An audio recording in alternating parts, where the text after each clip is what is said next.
Let's see. I'm still not seeing it.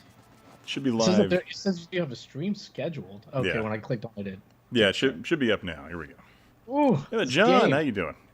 Yeah, it's 16 by 9. Stretch to you. That's all because Sir, the sir. OSSC currently hates the Super Nintendo. So I can't. Hey, you could fix this in OBS. Is it an OBS? Oh, can I? Yeah, you can take the you can resize the window in OBS, and if you hold down Shift while you do it, it'll do it so it's not doing it the same to both sides or whatever. Oh, okay. You Well, hold down Shift and drag like the left side to the right, and it'll be 4-3. no, I'm gonna play this bit till I'm dead. My God. Hey, John. We should do one of these where hey John, how's it going? We should do one of these where I'm like on a green screen and you can just like put me in the chair next to you. You know, I bet I could. Yeah, it should be easy. If you had a, we should try doing that right now on stream. Yeah. But yeah, it was pretty fun. I was just have me there. It would actually be funny if I'm not green screen, just a square. Liberty Lou, how you doing? This is a green square, just right there. Just a square. Just like, I was actually sitting there thinking like I should do Matt actually do it, man, of doing a just like printing a cardboard cutout of you or something, and then getting like on a Genovi, Stika, Jimmy, and just having it. I'll put him in the chair, whatever. Oh, that was my bomb button. My bad. I think next time we're playing a game against each other, like I don't know, Blitz or something, I'm gonna if you're up for it and I'm streaming, I was thinking of like trying to like put you in the stream, like your webcam or whatever, just so that people can see your reactions when you beat me. Sounds good. I like that idea. Wow, man, I have to say the Super Nintendo controller is a little more harder for this game. I usually only play this on the Genesis. What game is this again? Raiden Trad. It's just kind of an epic arcade shmup. Need to go buy an arcade stick. Oh, damn it.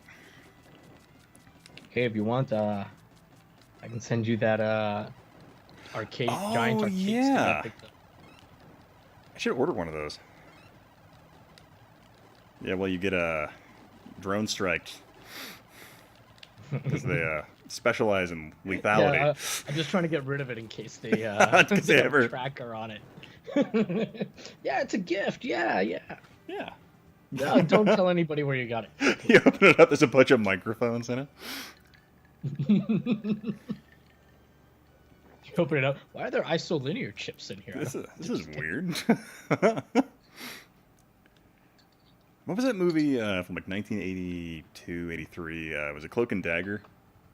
Where it's like the kid gets the Atari cartridge that has all the fucking blueprints on it. Called. Yeah. Hey, Liberty Lou. Hey, Mad Action. How's it going? Change this to live chat. Let me tweet this stream.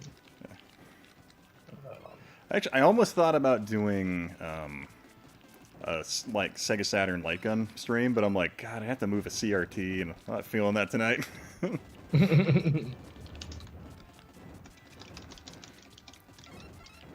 But yeah, I'd say it was pretty funny because I'd forgotten I'd uploaded the when you were actually at my house live stream, and that popped up on the live stream panel. I was just like scheduling everything like a madman on it, and so I was like, oh, cool. And I guess I was watching. They were like, that was a fun stream.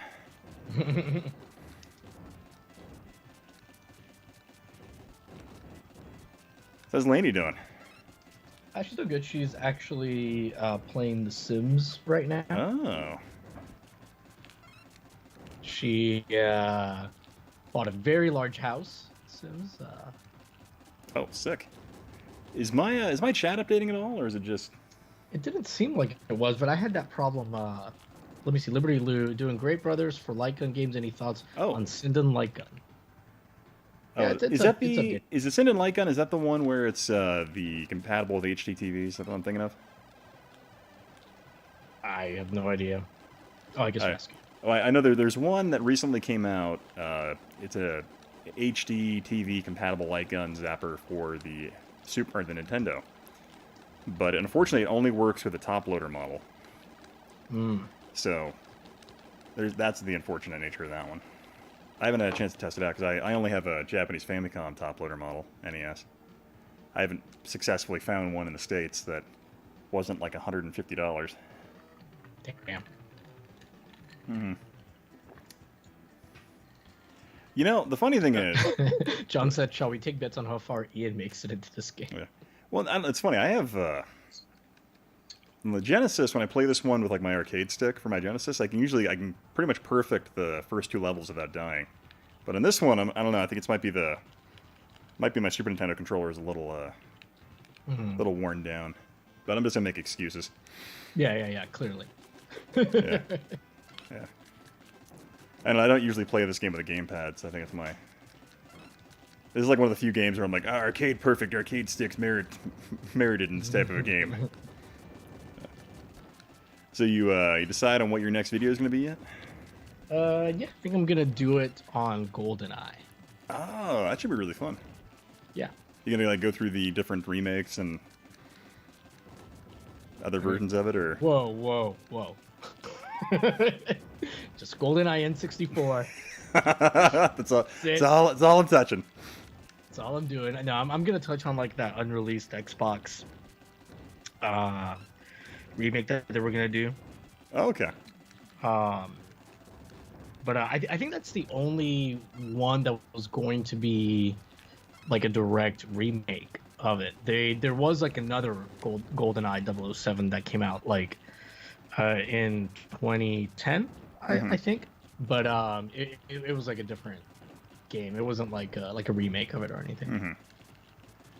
I'll probably touch on Perfect Dark Dawn just because it's like the spiritual successor to GoldenEye. But I'm really trying to not have this be a long video. Oh, so Liberty Lou is talking about the Shinden one. Yeah, I haven't had a chance to check it out yet because I need to get that. At least the only ones I've seen. I don't know if there's a toaster model one yet, well, I guess front loader version yet. But if I ever see one available that actually allows and is compatible with the original NES American model, then I'll definitely probably invest in that. History of How We Play. How you doing, man? But that seems like a lot of fun. Yeah, I was really happy. I actually had time today, and I've been kind of just working through my script because I VO'd half of it already, and then I was just kind of sitting around working on editing it, and then I finally just finished all the VO stuff today. And right now, before the outro, I'm sitting at like 27 minutes, and I'm like, oh god, I think the outro adds another like 3 minutes to this thing, so it's over 30 now. And that's before I include the quotes from some people I'm getting. Oh, those long videos, man. They Well, hey, Chris Minsky, no, we're not drunk yet. not yet. How dare you assume that? How dare you? Oh, but yes, I'm Beetle Doom. So yeah, that reboot for the Wii is the one that I'm talking about, the 2010 version. And I mean, it came out on the Wii, but then it also came out like on the DS, and then there was like a remake of the Wii one for the PS3 and 360, I believe. And sometimes people think like those are remakes of the N64 one. I mean, once you play it, obviously, I mean, I think you realize, hey, this is not. It's not the same game.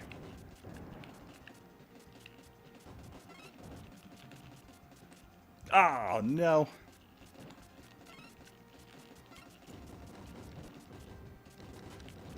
I lost all momentum. Once you die in this game, it's all over. Chris Kaminsky says, well, you guys need to play to the algorithms and sell out hardcore like AVGN. Well, I mean, but he still covers like mostly older games. He doesn't Oh, I see. You mean like sell out with some sponsorships? Oh. I'm telling you, man, that the Raid Shadow Legends people, man, they're getting close to my number. I don't know what the amount is, but I'll know it when they send an email with it. That guy at the office, he's like, I'm gonna get you. You just do like a really sarcastic version of an ad for them. This is my favorite mobile game. It's just the best. I used to have a broken leg. Not anymore. Rub some Raid Shadow Legends on it. It's right up. And I had to watch this ad for a couple of minutes, but then it fixed it right up. The stream is brought to you by NordVPN. Because remember, there's bad people on the internet watching what you're doing at all times. So John said, I heard a rumor that there's going to be a remake of the pod racing game from N64 on PS4 and Xbox One. Oh, that'd be awesome. Yeah, actually, I'd be down for that. Yeah, history. I'm working on a TurboGrafx 16 video right now that's over 30 minutes long, and I decided I wanted to like teach myself some new stuff, so I've been doing some more 3D in this one, and I'm hating myself. Oh, this is weird. It's asking me to sign in again. Why? Why did I get signed out? I don't know, I've been having this weird issue like on my computer in the garage, where like it like signs me out of my Google account constantly. Oh, God. I forgot how hard this game is if you're not using an arcade stick for some reason. I think it's all in my head. That's weird. I had to, like, sign back in. But, yeah, anyways. Ow. I think it's because I recently changed my password. Watch the Quiet Place in Canada. Yeah. Oh, Mega Amazing. How you doing, man?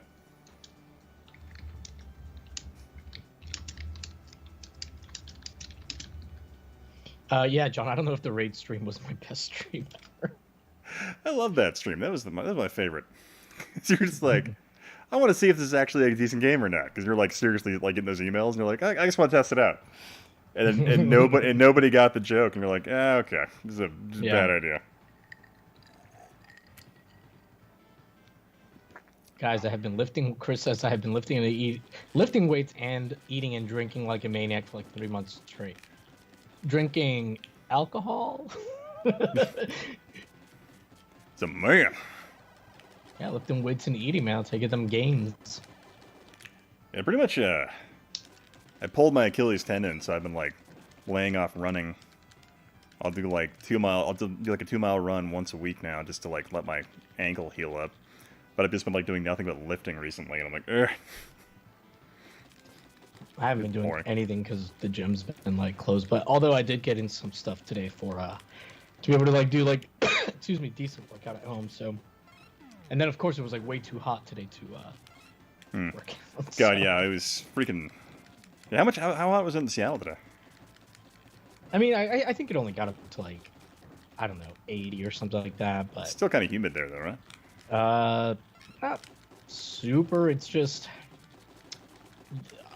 our building retains the heat well, and there was like no breeze. So, Chris said too many vodka sodas. Nothing wrong with that. Yeah. The history. Oh, hey, history. How we play? He said, how long does it take you guys to get out your shorter historical videos? Not the product reviews, but small little coverage. I would say if I'm doing something that there's not a lot of stuff out, like about a month, like a 10-minute video, probably takes me about a month. This one, if you notice, I haven't made anything in about 5 months. Because this one, I've spent a while kind of compiling stuff. But, yeah. And then... what? Oh, sorry, go ahead. No, go ahead. Then I've been staring, like, I'm like at a minute of animation right now, where I've just been staring at a thing where I'm like, how do I visually illustrate this? It's like where I was staring at like 1 minute of 1 minute of soundbite last night, and I'm like, what? How do I animate this? It's the worst. And I went down a rabbit hole of trying to figure out how to animate scaling objects in Cinema 4D, and apparently that's just not something people do that often. So you can't just like go to the scaling button and just like do a keyframe it by scaling it slowly like that. You literally have to go into the object task key and then like tell it the exact dimensions you want it to be. Oh, wait, you were trying to keyframe it scaling? Yeah. You can do that. You can? What am I doing wrong? Yeah, I did it once accidentally. So I'm pretty sure what I did was I had already hit F9 for like a keyframe. And then I must have like, well, I know I went forward to like wherever I wanted to go to. And I like meant to rotate it, but like I was holding down T, I think is a scale one, and I ended up like scaling it instead. And I just wasn't thinking. I was like trying to get like everything done real fast. And I hit F9, and I was like, oh shit. And I'm like, let me just see how this works. How this looks, and it scaled it. Oh, weird. Yeah, the way I had to figure out how to do it was you click on the object, you go to the object like size button on there, whatever that one's called, I guess object. And then there are like those little like three-way dimensions, and you just change those from 0, like you keyframe it at 0, and then you go to like the next size, and you can have it just morph from there. Hey, Jonathan G, how you doing, man? That might be easier than what I would. We got to get together and like compare Cinema 4D notes. Oh one yeah, of these yeah, days. absolutely. Because some of the ways that you do stuff, I think might be a little easier. Hey, History of How We Play was asking for like the Atari Famicom video. That one was really long ago, so I don't remember how long it took. Maybe, I don't know, a couple weeks. I don't think it took me a very long time. Mm-hmm. But back then the editing wasn't. You didn't care so much about like perfect quality. I mean, I definitely cared. I mean, I always did like, the most I could. But I guess it was I guess it was like, how do you describe it? It's like you were doing what the most you knew with the program at the time, and now that you know more, you want to do more. That makes sense. There we go. Jonathan, yeah. I think just let's go ahead and just not talk about anything going on in the world right now, and just keep it to video games. How about that? That's my thought process. So I was hoping just like keep it chill and just relax. Just some good old escapism. Sorry about that. I missed a little bit. I was talking to Lainey. She says hi, by the way. Oh, hi, Lainey. No, I was just Jonathan G was talking about the events going on in the outside world right now. I was like, yeah, because you and me were talking about that. Like, yeah, let's just keep it. Let's just keep it all about games. All about games tonight. Keep it light in the chat, and I don't know. Keep an eye on what's going on in your phone. Keep it to yourself. No, I think that's exactly what he's talking about. Just some good old video games. Yeah, we're just trying to have a little bit of distraction. Yeah, before we started the stream, we talked a little bit about what's going on. We were both kind of like, I'm looking forward to this distraction. Pretty much. From the week's news. But I want to talk about wrestling. Yeah, you can talk about wrestling. Oh man, actually, speaking of wrestling, so AEW did this match, Ian, that I think even you would like. They called it a Stadium Stampede match, and basically the family that owns, or the guy that owns AEW, which is like the wrestling company that airs on TNT, they own the Jaguars. So they have like the Jaguar Stadium at their disposal, and obviously they're not wrestling with crowds or anything, but like they did this like crazy match where they like fought all around the football stadium, and like at one point and it was like this match where it was like two teams. It was like two teams of like 4 or 5. And at one point, like one guy, like he has like a cowboy kind of character. He rode in. His entrance into the match was on a literal horse running down the field. What did I hear? I saw something pop on my newsfeed. Some wrestler got arrested mid-match or something for a DUI. Did that happen? Or is that something that just was made up? So I think I tweeted something, but it was like really old, like about this from like the 80s, like some guy on some like local, territory, like it wasn't WWE or anything like that, got arrested like live on air for like child support payments, but they like tried to play it in this like because it was a bad guy. They tried to play it up like he was getting arrested for something dastardly he had done. So like it was actually a pretty good That's funny. Let's see here. Hey Jeremy, what's up, man? Alex, how you doing? Hey Alex. And then Jonathan G's happiness bubble activated. It's actually pretty cool. Jonathan G is a sound engineer. Something happened tonight on SmackDown. Wait, what? What? Oh no! So somebody in the chat saying that like the arresting was tonight on SmackDown. Probably part of it. Oh, okay. Apparently it was a DUI or something like that. So I think it might have been real. Oh, so it was arrested in kayfabe. So that means it was like storyline. So the guy has legitimately had like a bunch of arrests for DUIs and drugs and stuff. And this is like the 3rd or 4th time he's had to like clean up his life or something. And so supposedly he's on track now. But it seems like they just incorporated it into the storyline. This might sound really goofy, but I'm actually like liking the Genesis version of this game a lot more. Just something about the feel. I don't know. But I think this version's 2-player though. Damn, the thing that Jeremy Dixon posted, that picture, I don't know how you did it, but it like got me thinking that like my chat wasn't loading. I was sitting there thinking about that. I'm like, wait, why would that happen? I reloaded a couple times. I'm like, wait a minute. I was sitting there. Yeah, like, I agree, Chris. I think it's kind of in poor taste to incorporate that stuff.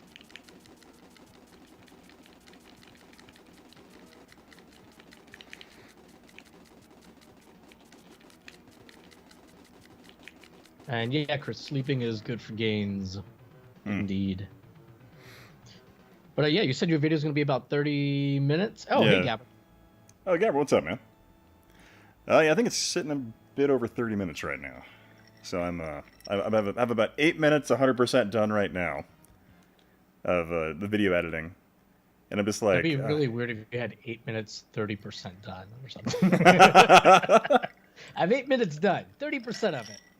Got 8 minutes of the 30, pretty solid 8 minutes done. So it's like, wait, what? and You have like 2.5 minutes? but I'm really not happy because like, I think it was like Wednesday night I spent 2 hours playing with 30 seconds of freaking footage, and I'm like, why am I doing this?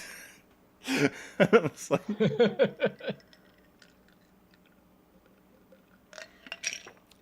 I don't know. It's kind of funny. Yeah. So we'll see how it turns out. But yeah, I've only been getting like working my ass off on this thing. I'm sure it's gonna be good, man. I hope so. I was sitting there wondering, like, God, if only I can get this thing out in time for while the TurboGrafx Mini is still on people's minds. Just when you post it, just even though he's not in the video, just put in the title featuring Modern Vintage Gamer, and you will get views. That's what I have. I'm gonna quote unquote feature him in all of my videos. I say the letters MVG, not necessarily together in the video, but at certain points. I'll just put like featuring Modern Vintage Gamer asterisk, and then put in parentheses a link to his channel. He makes good stuff. God, still seeing those freaking track shots you did, man. Those are freaking gorgeous. Thanks, man. The only thing I don't like about that motorized slider is, at least with like the current mount I have for my camera, I can't do like a forward shot because like a part of the apparatus for it is in the shot. Oh yeah, the camera sees it. Yeah, so I need to get one that like I guess like raises it a little bit, raises the camera a little bit, but but yeah, man, like it came out really. I was really happy when it came out. It came out exactly how I envisioned it in my head, which is, as you know, it's rare. I've never had that happen. I've only had it happen once. Well, Cardfreck, there almost was a version of Thunder in Paradise for the Super Nintendo. They had some Mode 7 stuff going on with the boat, but then that's about as far as they got. They're like, we can't FMV Hulk in this. It's not worth making. Liberty Lou is asking what you're drinking. Rum and Coke. I'm having vodka with water and a touch of cranberry. Cran grape. Oh. Any bang? Yeah, a little splash actually for additional flavor. But that was the last one. I don't remember the pattern for this boss. Ah! No! Oh my god. John said Hulk was too powerful for the Super Nintendo. Yeah. History of how we play. When's the definitive CDI history in 12 parts coming? Wait, history of... what are you talking about? What now? He said, when's the definitive CDI history? And I think he's saying like a 12 part. Oh. Oh, yeah. Yeah, it all begins and ends with Thunder in Paradise. That's the Man, the moral of that story. it's going to be a 12-part review see. of Thunder in Paradise.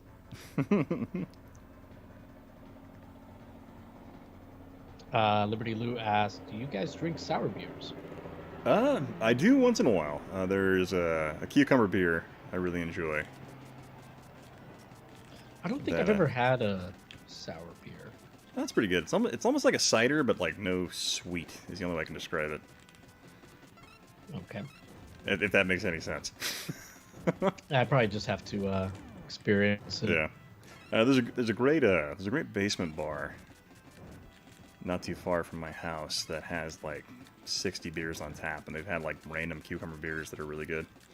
They're all like based off German sour concepts. Nice. Activated complex. I like my beer. I gotta like my bitter and murky. Oh, so sour ales are expensive, John is saying? Oh, are they?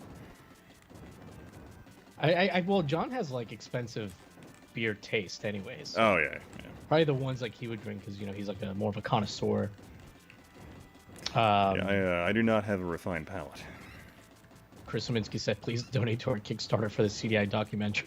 If I ever got up to like a significant, like a real significant number of subscribers, I mean something like 300,000 or something, where I thought I could legitimately get like something like that funded, or I could maybe like drop like 20 grand into a real documentary on CDI where go and interview people that worked on it. Oh, we can get Jan Timmer, so I finally have his contact card. That's right. Well, he's an old man. I don't know. He can't run from us now. He's too old. Well, I'll tell you what else he can't run from: Father Time. So we'd have to interview him quick.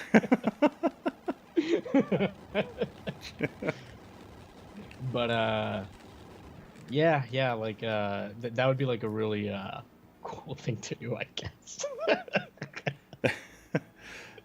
A laser pickup? Oh yeah, I mean, freaking like later versions of Raiden like ruin that with the whole like homing stuff. I think this is like my favorite version of this game. But on the Genesis, it's my all-time favorite. This one it's pretty good. The Jaguar one's actually pretty good. I had a buddy at work that had it. Ironically, I'm like, how do you have the Jaguar version of this? He's like, yeah, dude, I love the Jaguar. I'm like, you're the only person I've met that said that in real life that I've met. I've only met people on the internet. Sure how he plays says that he has a Dutch friend who has accessed a lot of early CDI footage, or access to, I think is what he means. Oh my god! He doesn't want to share it publicly. Oh, he doesn't? Oh, come on!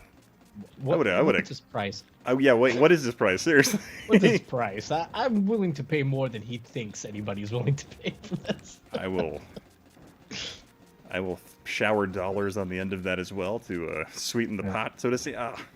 I do think someday, though, I'm going to remake my CDI video and, maybe like at the end of it, you know how like I always like to put in my videos like, hey, this is what's going on now with this, whether it's like, homebrews or whatever. I'll be like, in recent years, Hell Velasquez has become obsessed with Thunder in Paradise. I love the idea of you sitting in a room, like wearing a white robe, like all by yourself, like a crazy long beard, long fingernails, and then just gripping a CDI, like wireless remote. And it's just like, you're just, CDI. And then it just falls out of your hand. They're like, what did he mean by that? Like Rosebud. Or maybe like a Back to the Future type ending where like a flying CDI comes in, or I'm like holding one as I like appear in the shot. It's like I'm here from the future. That's great. Let's see, the cranberry door is in Windows for CDI. Will you guys have any possible plans regarding Portland trip? Not this year, unfortunately, since it's they pretty much canceled it for 2020. Yeah, they canceled it already. Yeah. John said the CDI is the real home to the Temple of the Prophets. Certainly big enough. So. But do you have any? I know I tweeted about this the other day, but do you have any videos that you'd like to redo? I have some like earlier ones I did that was like the military and gaming that I really loved doing back in like I think 2010 or something like that. That's when I made that one. Mm-hmm. Like I really want to remake that one. Would love to revisit Missile Command. I guess some of my like way early ones. I'd love to go back and revisit those because like the funny thing is now I actually have access to like legit military simulators I can film in. So I'm like, God, it'd be fun to go and get footage in one of those. God, I should just do that now because I have access to those. Yeah. Because they seriously they have these cool ones where like they have these entire it's an entire Humvee inside of a simulator trailer with full 360 projectors around it. Mm-hmm. So you legit can just sit down in the Humvee. You can drive the Humvee. You can have a gunner on the roof of the Humvee manning a 240 Bravo, and so he can like do full pivots and shoot everywhere. But yeah, you should do a video about the boring parts of the military. Oh God, talk to you about sitting on the metal ramp of a 1068 in full body armor, just sweating your brains out. That's a fun part of the military that they never talk about. So History How We Play said, Jason Scott had a Twitter challenge as well. Your 3 digital, I saw that too, yeah, your 3 digital holy grails that you would love to see preserved, which I think the idea is like 3 correct me if I'm wrong, but 3 items that haven't been released that you'd like to see preserved. Oh, that I think like that's the. I would love to see the Philips CD Nintendo add-on.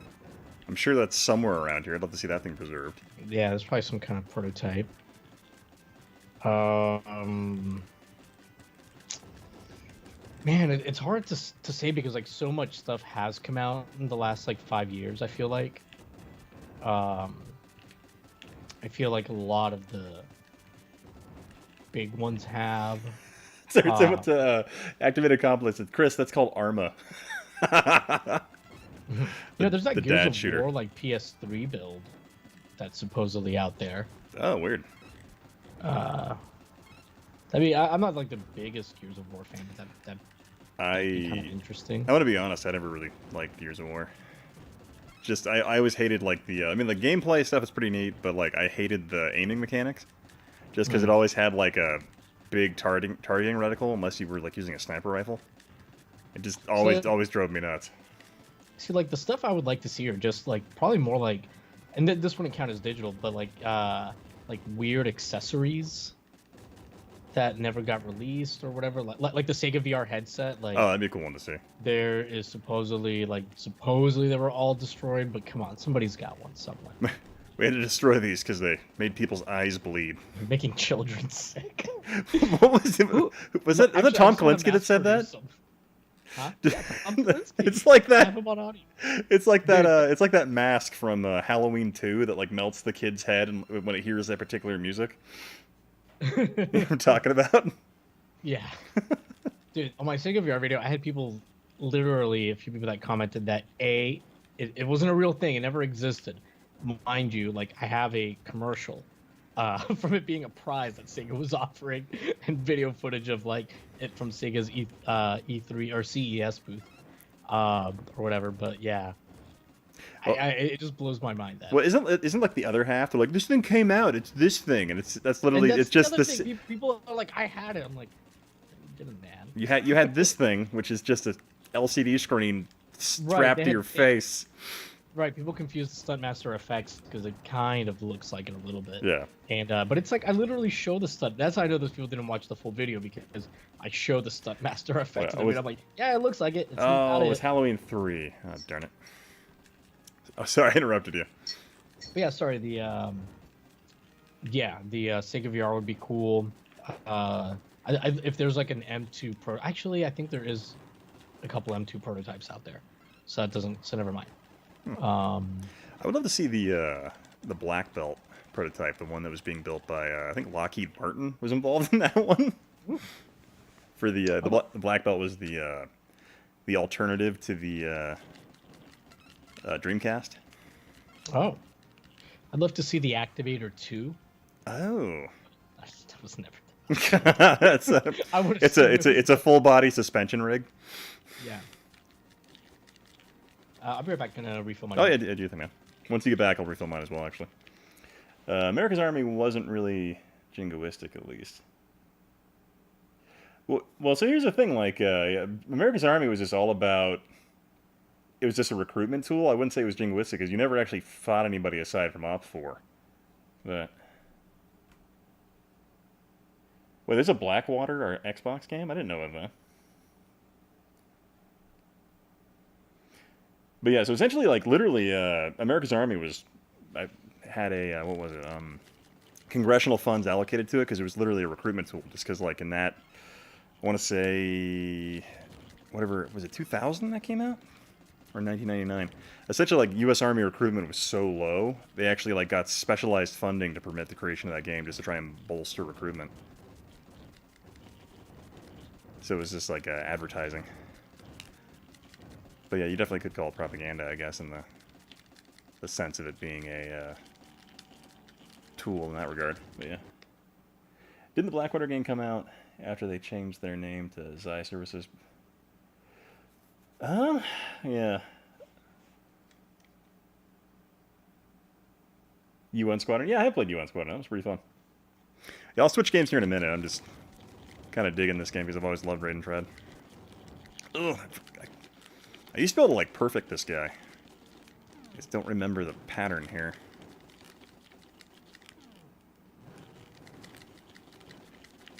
Oh. I'm going to go ahead and switch games here because I'm getting wrecked. But yeah. I call it Academia now. And the guy who facilitated that became big at Epic for a while. What was funny is my brother, actually, he worked at a company called Homeland Gaming, which they were a company that did like it was a weird little startup that did just nothing but like game server hosting for companies. And they had like a bunch of Tribe servers, I think some Quake ones, but then they like were really happy they got the contract for America's Army. And then that was pretty much the only thing keeping them afloat, because they were hosting a lot of the game servers for America's Army for a long time. But it was funny. He was like, yeah, check this out. I can actually get out of the Leavenworth prison, because he was on the quote-unquote dev side of it. But yeah. Oh, 2002, okay.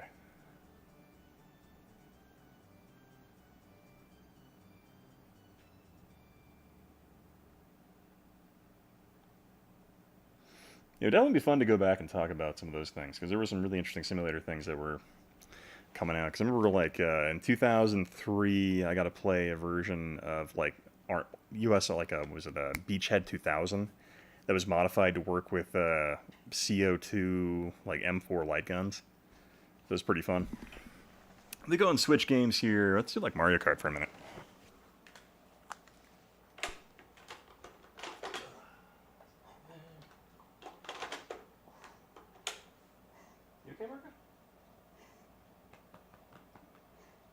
I'll be right back, guys. One second. I'll take my dog inside. Here. Come on. Come on.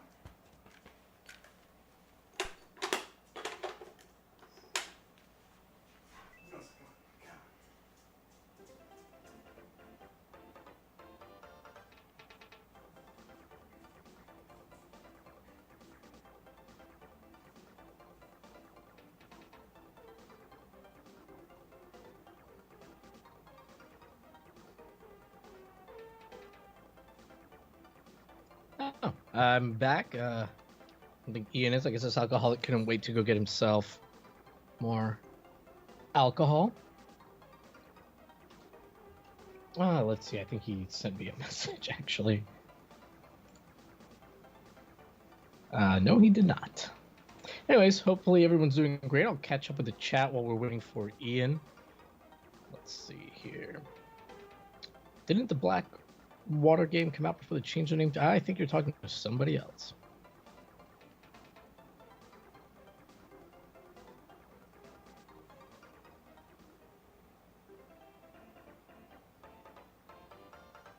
The Air Force sure gets a lot of mileage out of the PJs in their advertising.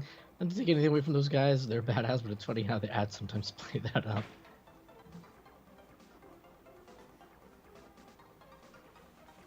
Air conditioning, activated complex. I could go for some air conditioning now.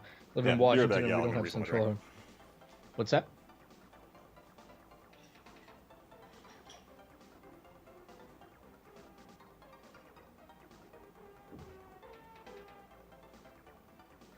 Golf left Air Force.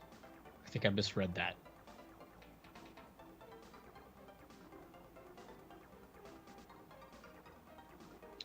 So Ian and I actually played Mario Kart against each other the other night, and I think, from what I remember, Ian ended up besting me in the battle mode.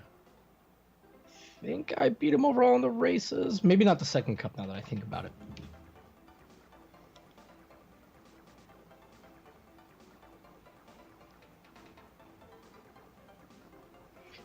Where's Jimmy? He's telling me to watch this. I don't know what Jimmy's doing. And the weird thing about Jimmy is that he said he hasn't drank in like a month, maybe even 3 months, but he seems more out of his mind than ever on these streams. Okay, what I missed?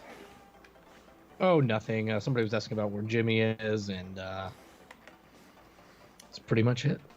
Okay, gotcha. Yeah, sorry, my dog was... It's kind of hot out of my garage, and my dog was like just hanging out with me. I have the door cracked so she can come and go, but she was like doing something like, "You're probably overheating, so I'm gonna kick you inside." Wait, you kicked your dog inside? Well, you guys heard it here first. Historic Nerd kicks animals. Mm-hmm. Kicked her for her own good to keep her inside to make her cool off. But no, more of Stay it is here. Kick.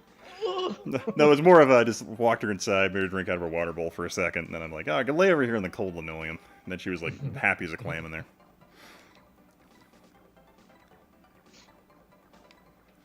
So, yeah, you ended up beating me in the battle mode, right? When we played this yesterday? Yeah, yeah. I think you beat me. I think I beat you in the one. first. Yeah, and then I beat you the second round. Yeah. But then I think in the battle mode you ended up. Oh, I think we were tied on that too, right? You beat me. Oh yeah, yeah. I beat you the first one, then you beat me the second time. I think so. Tiny CRT is correct. Actually, the way I do this, I have a 55-inch TV suspended from the ceiling, hanging in the middle of the garage, and I'm just kind of sitting back here with the green screen behind me. I have an entire wall of CRTs over here I can use, but yeah. But they're all widescreen, just like this. Oh god, even the CRT. Oh yeah, I intentionally use a device to make it wider.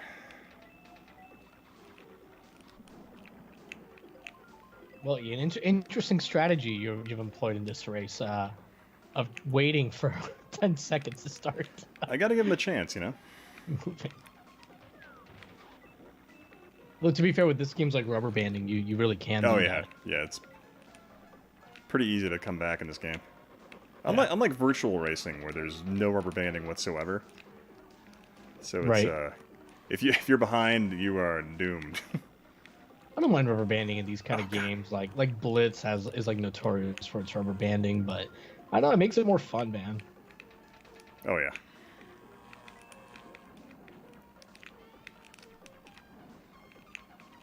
It certainly makes it less one-sided. Yeah.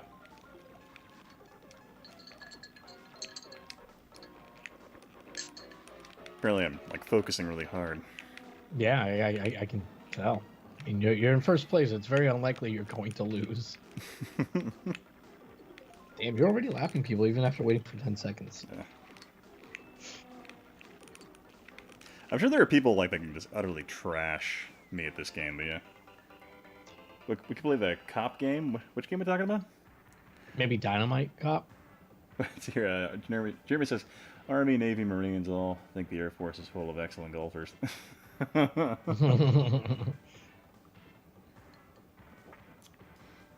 My brother's a tech sergeant in the Air Force, and we love to give each other shit all the time.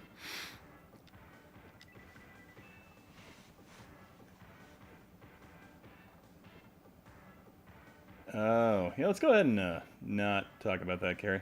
Or Nathan.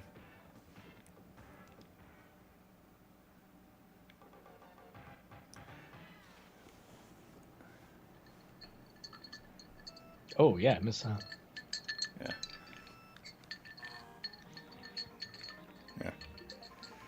Yeah. Is there anything else exciting going on?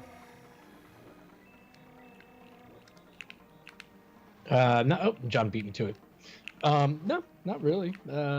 Just being real warm.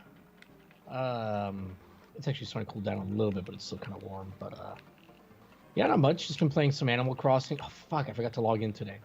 Damn it! It's gonna be 3 days in a row of not logging in. I'm a little concerned about what I'm gonna log in to discover. At work? Huh? Wait, log in to discover what now? American Animal Crossing. Oh, sorry. For some reason, I missed the first part of that. I'm like, what did I just... Sorry, I was busy taking a turn weird. This map always screws with me because, like, the power sliding... I am not good at this map. Yeah, the power sliding, I find, is very... For a second, I thought there were 2 Luigis on the track. I was very confused. Oh. Chris Saminsky said to just set the date back. Nah. I want to see what the repercussions are. just log into a island covered in skeletons. Yeah. Oh, dude, I was thinking maybe next time that we end up playing together on stream, we could do Streets of Rage 4. It's got online co-op. Okay, I'll have to pick that up. And it also has like that Steam Play thing. If we wanted to do that, where only one of us has to have it, but I don't know. It's kind of like I found that. so. I think we tried that was rather problematic, wasn't it? Or it was just the games you were trying. I think it was before you got your internet fixed. Ah, okay. Because I mean, like Parsec was super smooth the other day. Yeah, that was awesome.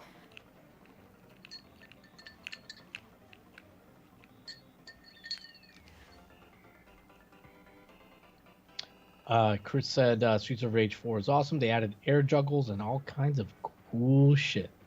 Bouncing guys off walls. Oh, that's cool. I mean, it's probably no Mutant Rampage Body Slam. Man, we need to like look into getting the rights to some of these IPs. Like they can't. Double sided, how to go, man. I will learn how to code. I will stop doing videos for a year to make a Mutant Rampage Body Slam sequel. Yeah. Or to at least port the original. I think that'd be pretty fun. I'm sure there's got to be somebody somewhere who's working on that. Yeah. Yeah, let's go ahead and keep it. The idea here is just a complete escapism from reality tonight. How does that sound? Just let's not. We're just pretending like there's been nothing but good news all week. All week, yeah. It's just yeah.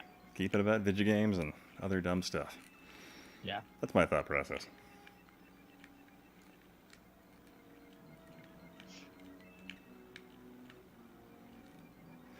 Yeah.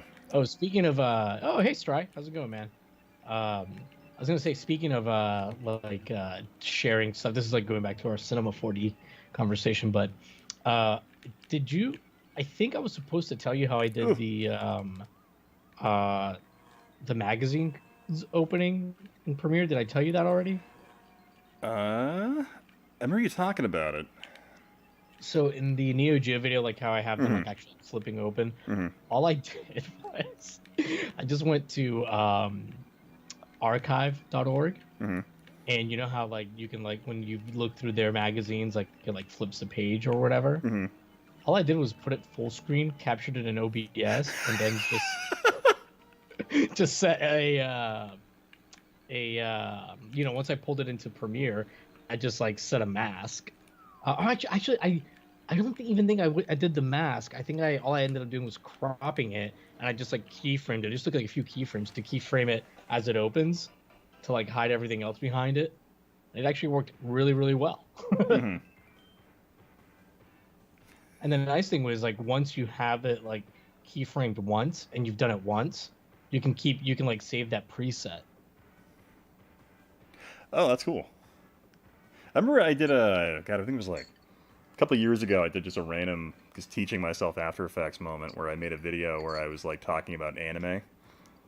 And I was just doing the thing where I built like a book in 3D in After Effects and was just like turning the pages. Like looked Oh, nice. Probably awful, but I don't know, it was just me playing with stuff about like trying to do a pop-up book in After Effects, just having fun with it. But like that stuff's always good though. Yeah. I mean, even if it doesn't look like superb, it's always a good learning experience. Well, I think some people are just like, oh, the novelty of somebody on YouTube doing 3D stuff, I think is enough. But yeah, it was just kind of fun. Yeah, because I think like in as far as like retro gaming videos, I mean, the only ones like incorporating, I mean, obviously like Stray Fox is like the master of it, right? And he does it like for all his videos. Like basically like 98% of them are in 3D. But besides him, it's you and me now. That's it. We're the only ones like doing custom 3D stuff that I know of. Yeah. It's fun to know I'm the only dude with a 3D model of the TurboGrafx on the internet right now. Does that make you feel like a big man? Makes me feel pretty awesome. I'm like, you know, you could share that. I could, but no. You're like the guy that like buys like a rare unreleased cartridge prototype or whatever. And never dumps it. I mean, to be fair, I was the guy who paid to have it made, so I'm gonna keep it for myself. Yeah.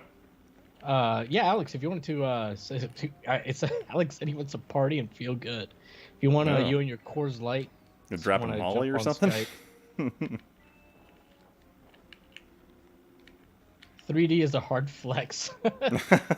Yeah, a pee. What? You peen? You're e-peen? What? Alex, how many Coors Lights have you had? I'm sure he's been hydrating all day.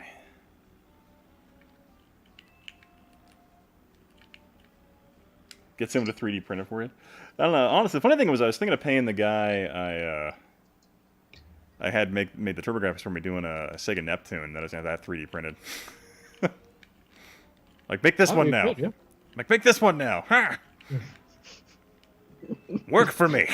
I mean, well, to be fair, he is working for. I mean, so Yeah. everyone knows, like, this guy, Ian paid this man for his hard work. So Oh, yeah.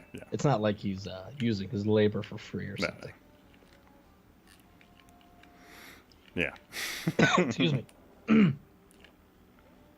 Oh, I don't think you answered earlier. Would you have any videos that you would like to redo? Or Oh, yeah, I was talking about my the military and gaming video I was talking about. Like, access to, like, the 3D or the military simulators I have access to now. Oh, that's right. Yeah. It'd be fun to just go sit in one of those and talk for a minute. I think this alcohol may be affecting me, sir.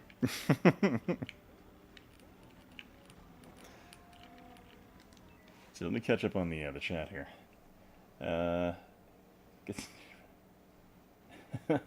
No, just use an adhesive cable organizer. Oh, okay. I think Ben Hack had to repair the same mechanism as like a Pluto.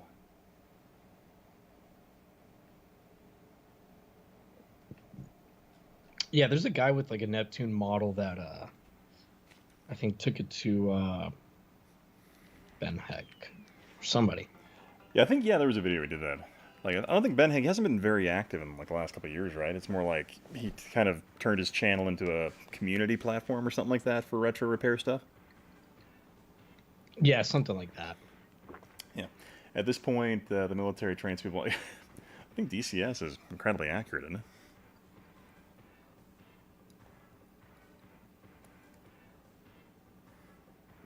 Oh, he moved to a different platform? Oh, okay. That's always a shame.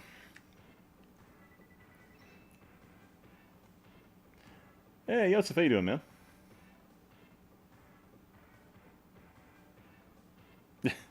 3D modeling isn't that hard. If you like, yeah, no, I totally get it. I wanted a model that looked like semi-photorealistic for my purposes, and I knew that was something it would take me way too long. I've honestly, I already spent like 2 months writing the script for this video, and I was like, I don't want to try and make a model that's just gonna look like, I took a crayon to a computer monitor. I'm like, hope you guys like this. I just knew I wouldn't be happy with it if I had done it myself. Plus, it also gave you time to like continue editing the rest of the video. Yeah. So that freed up a lot of heartburn for what I was like. God, I really want to do this like some particular shots, and I have no idea how to do it with not having a model. Right. And it's funny that my wife has actually talked to me. She's like, "Why don't you do like practical effects with like the green screen?" I'm like, "Well, here's the thing. I would need like a computer-controlled gimbal to do a shot like that." Like, and she's like, "Ooh, good point." Because it's funny that my wife is talking to me about it. Because she's like, "Yeah, I'm like Back to the Future type stuff, where we do like 3 shots in different colors and then overlap them." Like, that'd be cool, but God, that'd be hard. Yeah, if the shot's gonna be moving, like you need it to be like on a. Yeah. That'd be really fun. Now, I think eventually that's something I want to try doing, just like figuring out how to do something like that. Yeah, I wouldn't mind doing something like that either. I could do now with that motorized slider, but the work. Yeah, the work. You'd have to like figure out the perfect shot for it or something like that. Right. I don't know. I feel like one of my favorite things, like when I came up with the shot for the SVP opener video, where I like have the Star Fox ship break through the glass. Oh yeah, that was cool. I was so happy with that because I did like spray painted a piece of glass green and then broke it with a hammer, and then painted the hammer out frame by frame to have it look like the ship was coming through. I was so happy with that. I'm like, my God, I've peaked. I'm never out doing this one. Dude, that legit looked really good. Oh, Liberty Lou, I'm in the Army, man. Yeah, go ahead, Stry. Go and post links, man. You're a moderator, so. Everyone likes crayons, though. Oh,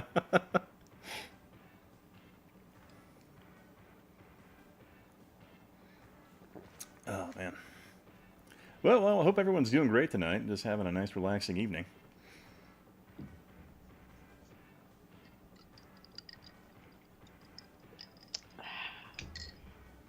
Wait, you went back to this game? I didn't What? even notice. I've just been drinking. Too busy looking at the bottom of this glass to know what you're playing. When did you? I was looking. I was moderating some comments, but Oh, okay. on my channel. But yeah, I did not notice that you had gone back to this game. Oh, I didn't stop playing. I thought you were playing Mario Kart. Yeah, I'm playing Mario Kart. Wait, what? I think my Did stream. did you rewind the stream? Oh, the stream is just like rewound. Okay. I was I like, don't know how that happened. what is going on? I was. How much have I had to drink? All right, well, on that note, I'll go and jump over to something else really quick. One sec. Ian, you're fucking with my mind. Now you are jumping to something else? Can't take this. Oh, now he's gone.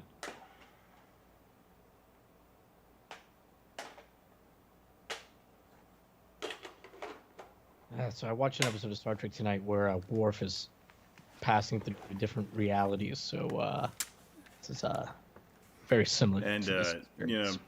just because we can't have it, be all about the good games. Oh, Okay, God. what is this? Oh, come on. Need to clean out this system here. So Ian, I was just saying that Lainey and I watched the episode of TNG where like Worf is like jumping back and forth through different realities. Oh yeah. So I was like, oh, that's kind of what this feels like right now. Oh God, Ian, Rise of the Robots. Yeah. You're all welcome. This is supposed to be a relaxing stream to think about the good stuff. Oh, thanks, Mad Action, man. Appreciate that.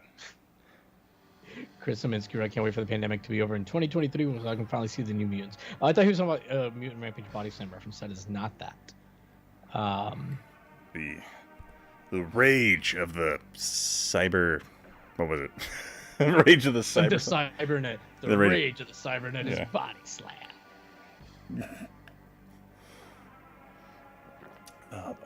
Oh wait. Oh yeah, there was that one where it's like the crazy Rikers in the bridge. It's like, oh my God, the Borg are everywhere. You can't do this. Oh yeah. I love that. I felt so bad. I'm like, oh, poor crazy beard Riker. Matt Action donated $4. Yeah, I saw that. Screw the net, taking a break from. Oh yeah.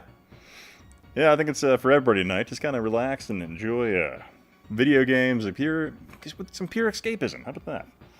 Yeah. Just nothing. What better? What's more relaxing and fun than Rise of the Robots on the Super Nintendo? I would argue nothing. Nothing. Wow. Nothing ever. Can you believe that this game got a sequel? No, but I mean, can you believe this game was ported to probably more platforms than any game in history, with the exception of Tetris? Yeah, this game was ported to like everything. Honestly, I mean, some of these cutscenes. Mm-hmm. You know, considering that this is because you're playing the Super Nintendo version, right? Yeah. I mean, it's kind of impressive. They almost look like FMV-ish. You know, this is just off the cartridge. I mean, they did a good job with how those look. I guess you can just pre-render something frame by frame. I guess you can do it a lot. That still takes up a lot of like NBA Jam on the Super Nintendo. When you go to halftime, they do an FMV thing, but it looks awful. And it's actual like FMVs from like an NBA game, like that little like 2-second scene. Oh yeah. Oh, you're right. So Mep just brought up that he's seen Doom on an HP printer. That's a good point. I guess Doom has been ported to more things than ever. But I guess so I'll put this one out there. This game has probably commercially been ported with like legalized licenses to more platforms than probably a lot of games out there. Just because I know this one's on a lot of stupid things. Like there's a Game Gear version. DOS, everything. CDI. Amiga. But yeah, I wouldn't say it even comes close to where the places Doom has been. You know, I didn't know if you were paused or if it was just a regular game for like a few seconds. The game's certainly slow enough. It could be. I mean, it's so weird, right? Because like the game is like the tale of like two cities or something. Like the animations are super fluid and smooth. Yeah. So you would think, oh, this has to control really well, right? Because everything's so like fluid. No, like it controls as if though everything was moving like at 10 frames a second. Yeah, it's pretty awful. Even though I'm using a garbage upscaler that has a lot of frame delay, it's just the game is not well made. Yeah. And the funny thing is, like, the AI is so bad, you can typically lock them into just perpetual loops. Not like, on the. I swear though that doesn't work on the CDI. No, the CDI version is probably the most painful to play. Like, I wouldn't say it's like the worst version. It's just the hardest to play because they add an arbitrary power meter. So you can only throw so many punches per X amount of time. You mean the CDI had the power to add extra features? The CDI had the power to make an arbitrary thing that made the game harder. Sir, the CDI had an extra power to add additional features for everyone's gaming enjoyment. That is the statement that Jan Timmer gave me to read. Yeah. The way Sonic 3 did its FMV was the best. Crazy efficient. Oh yeah, they had that like intro FMV, didn't they? Yeah. Well, like where he's like doing a thing. Have you ever beaten this game? Yeah, I've beaten every version of this game with the exception of the Amiga. Version. Yeah, the DOS version and the I don't have the Mega Drive version because it didn't come out for the Genesis. I don't think. Why have you beaten this? I don't know. I've yet to beat the CDI version. I don't know why. I just made it my life's goal for some reason. Like everyone has a little checkbox they have to click, and mine is Conquer Rise of the Robots on every platform just think imaginable. Of how many dates you could have taken your wife. But no, Yeah. you're fucking playing a game that you don't even like on every platform. No, it's one of those things where I'm like, honey, you just gonna have to go by yourself tonight. Sorry, something important's happening. Yeah, I got a date with a forklift. I got a date with a pallet jack. Got a date with a forklift that has a knife for a hand for some reason.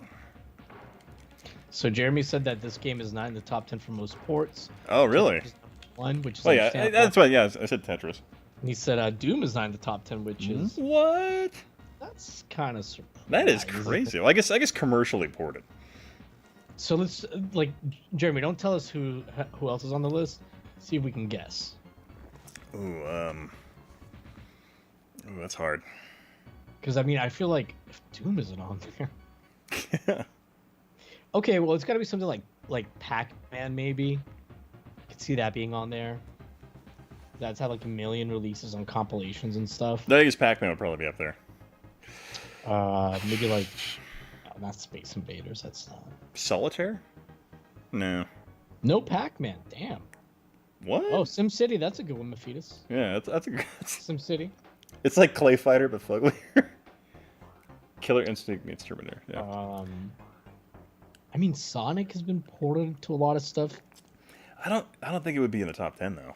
I don't think so either. But I'm just like I don't know what's gonna be on there now. I'm so. That's really curious. SimCity is not either. Damn.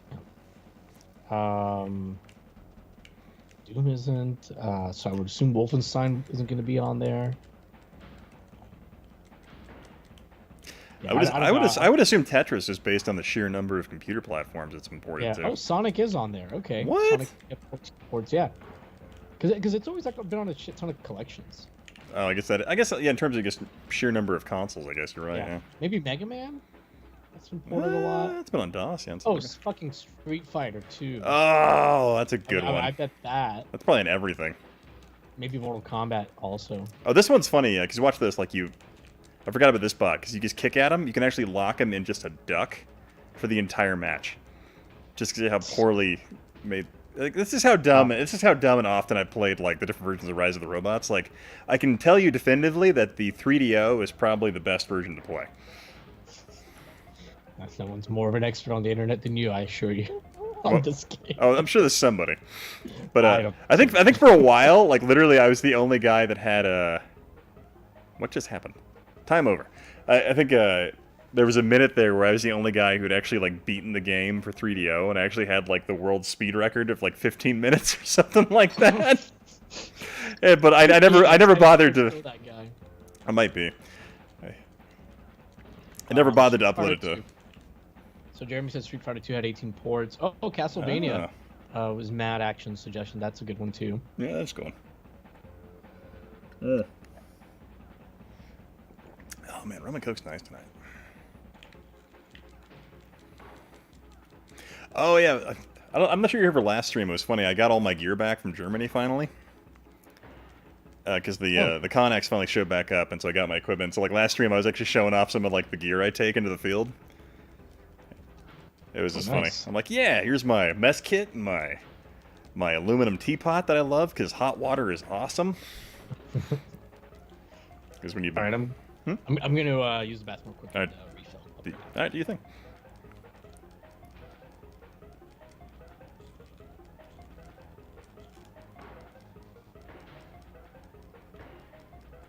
I love like the beat is just on this weird perpetual loop that I feel like would drive me insane if I was trapped in this universe.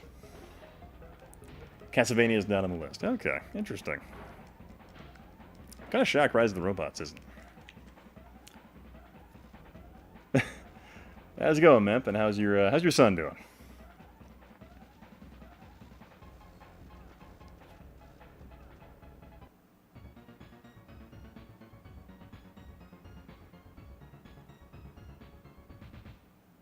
Oh, you don't have air conditioning like that?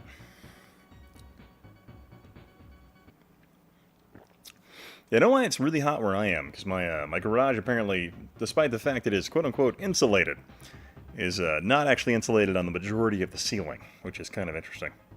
The garage doors are insulated, the front walls are insulated, but not the ceiling directly above me and then the one in the front of the garage. So it's kind of warm out here, but I've gotten used to it. Oh, just not very strong? Oh, that's a bummer.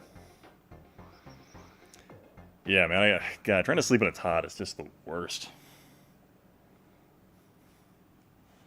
Hey, Colin, how you doing, man?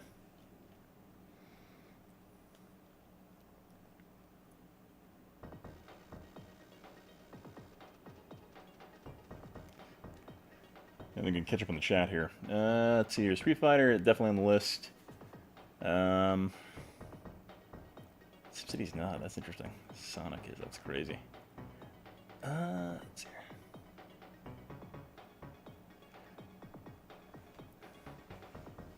They've got a stand-up AC unit. Oh, yeah, it's always nice to have one of those. We have, in my house, I have central air, so it's pretty decently cooled. I find the only annoying thing I have is my house is 2-story, and the upstairs is usually like 4 degrees hotter than downstairs, and that's the only issue. But I don't know, the Nest thermostat's pretty awesome because you can get two floor sensors, which lets you like equalize it a little better. But that's about the only benefit of that.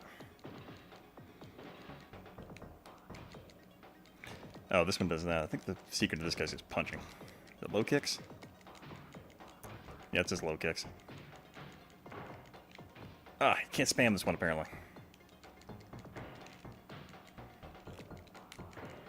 What? How'd that not hit him?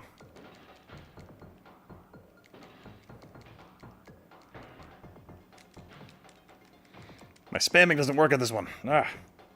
Oh, it's dry. Thanks, man. Appreciate the donation, dude.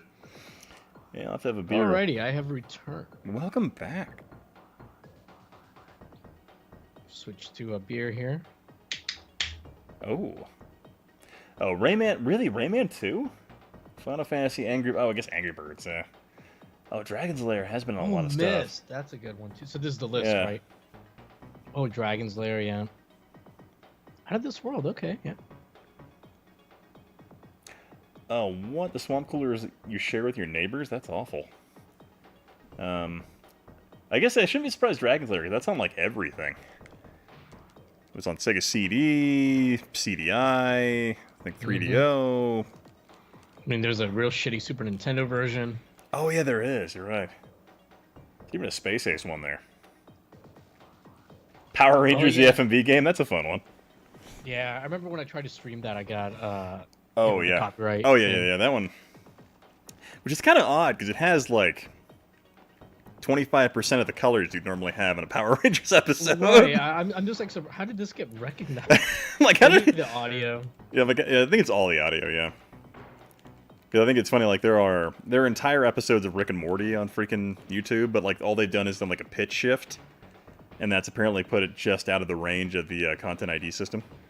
Mm. I might switch games here in a minute after I refill my drink once I die to this robot, because I can't remember the cheese move to beat him.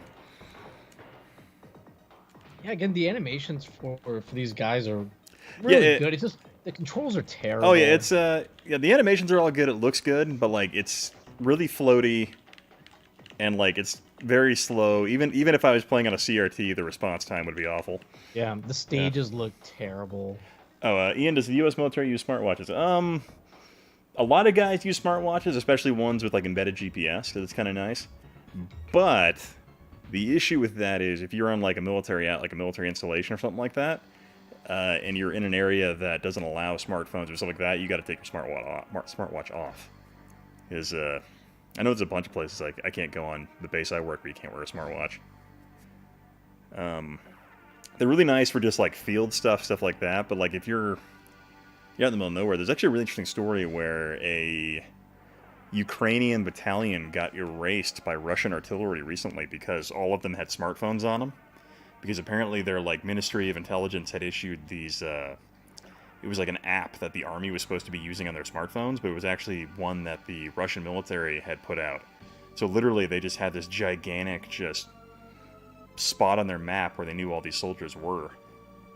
And so, like, if you're out in the field, you do not want your smartphone with you in a real combat environment. Hello, everybody. Welcome to our relaxing stream. Oh, sorry. Sorry.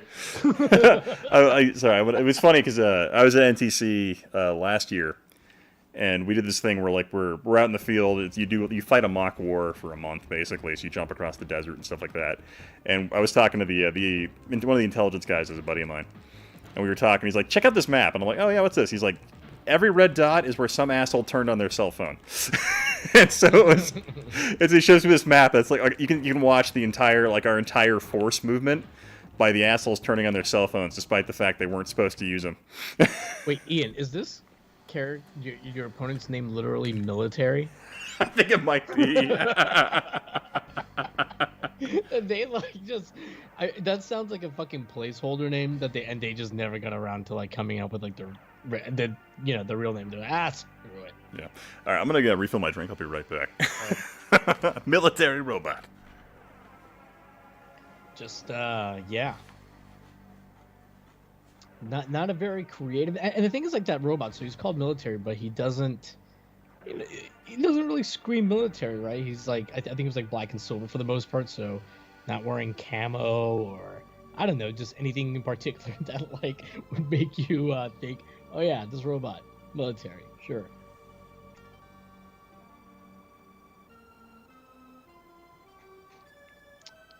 So hope everyone's doing great this evening.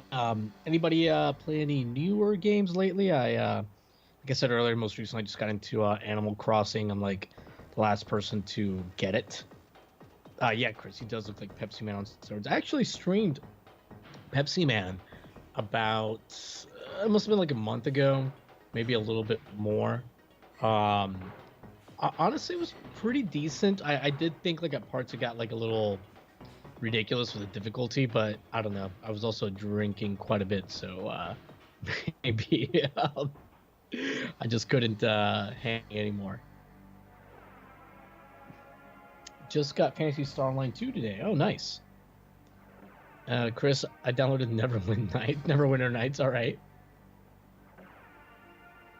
Playing Streets of Rage 4. It's so good. Yeah, I know Ian and I have talked about playing through it together. A buddy of mine told me that he just got on the Switch today.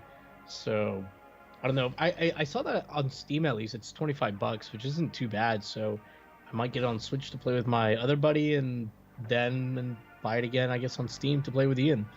Because it's not like crazy expensive, but and I don't think that they allow crossplay. Alex, these robots do have pretty good animations. Oh, Switch is a couple bucks cheaper. Nice.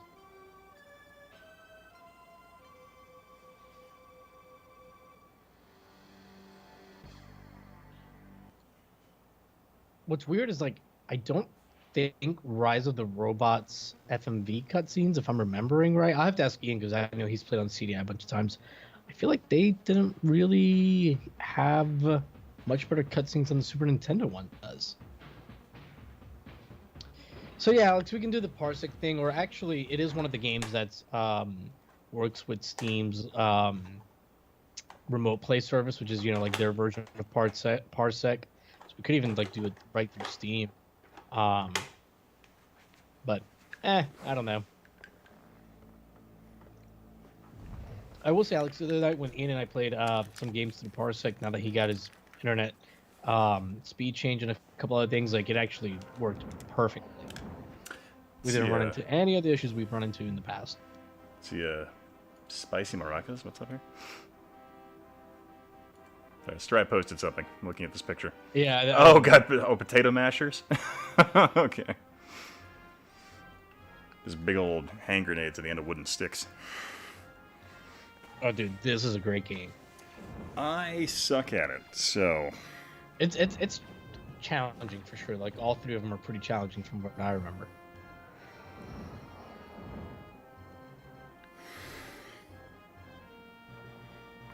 Okay.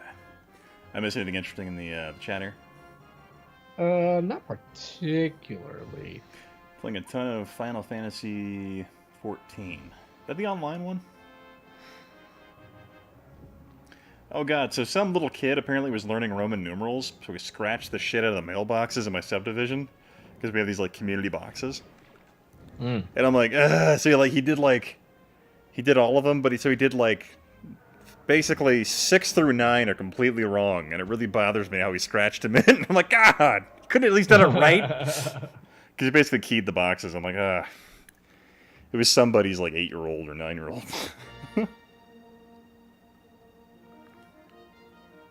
Oh, the MMO, okay. I never really got into Final Fantasy, honestly. I played Final Fantasy VII on, like, the re-release it did for the Switch. Not the new one, that's the remake. But yeah. The original one that they put in, and it's pretty good. I mean, it was good because I didn't have to grind as much, because, like, they have, like, a few built-in cheat things, so you don't have to, like, grind really if you don't want to. It was pretty good. I'm just not a huge RPG guy.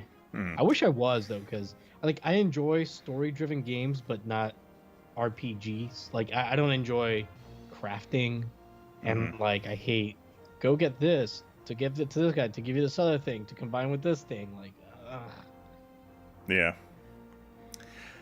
I totally get that. The funny thing is, I remember like the first time I ever played like not Skyrim, but Oblivion. Like I found that game was just way too ADD, like initiating, where I couldn't really focus on the main storyline because I was too busy getting distracted, stealing stuff from people. Just because I'm like, I want all your things.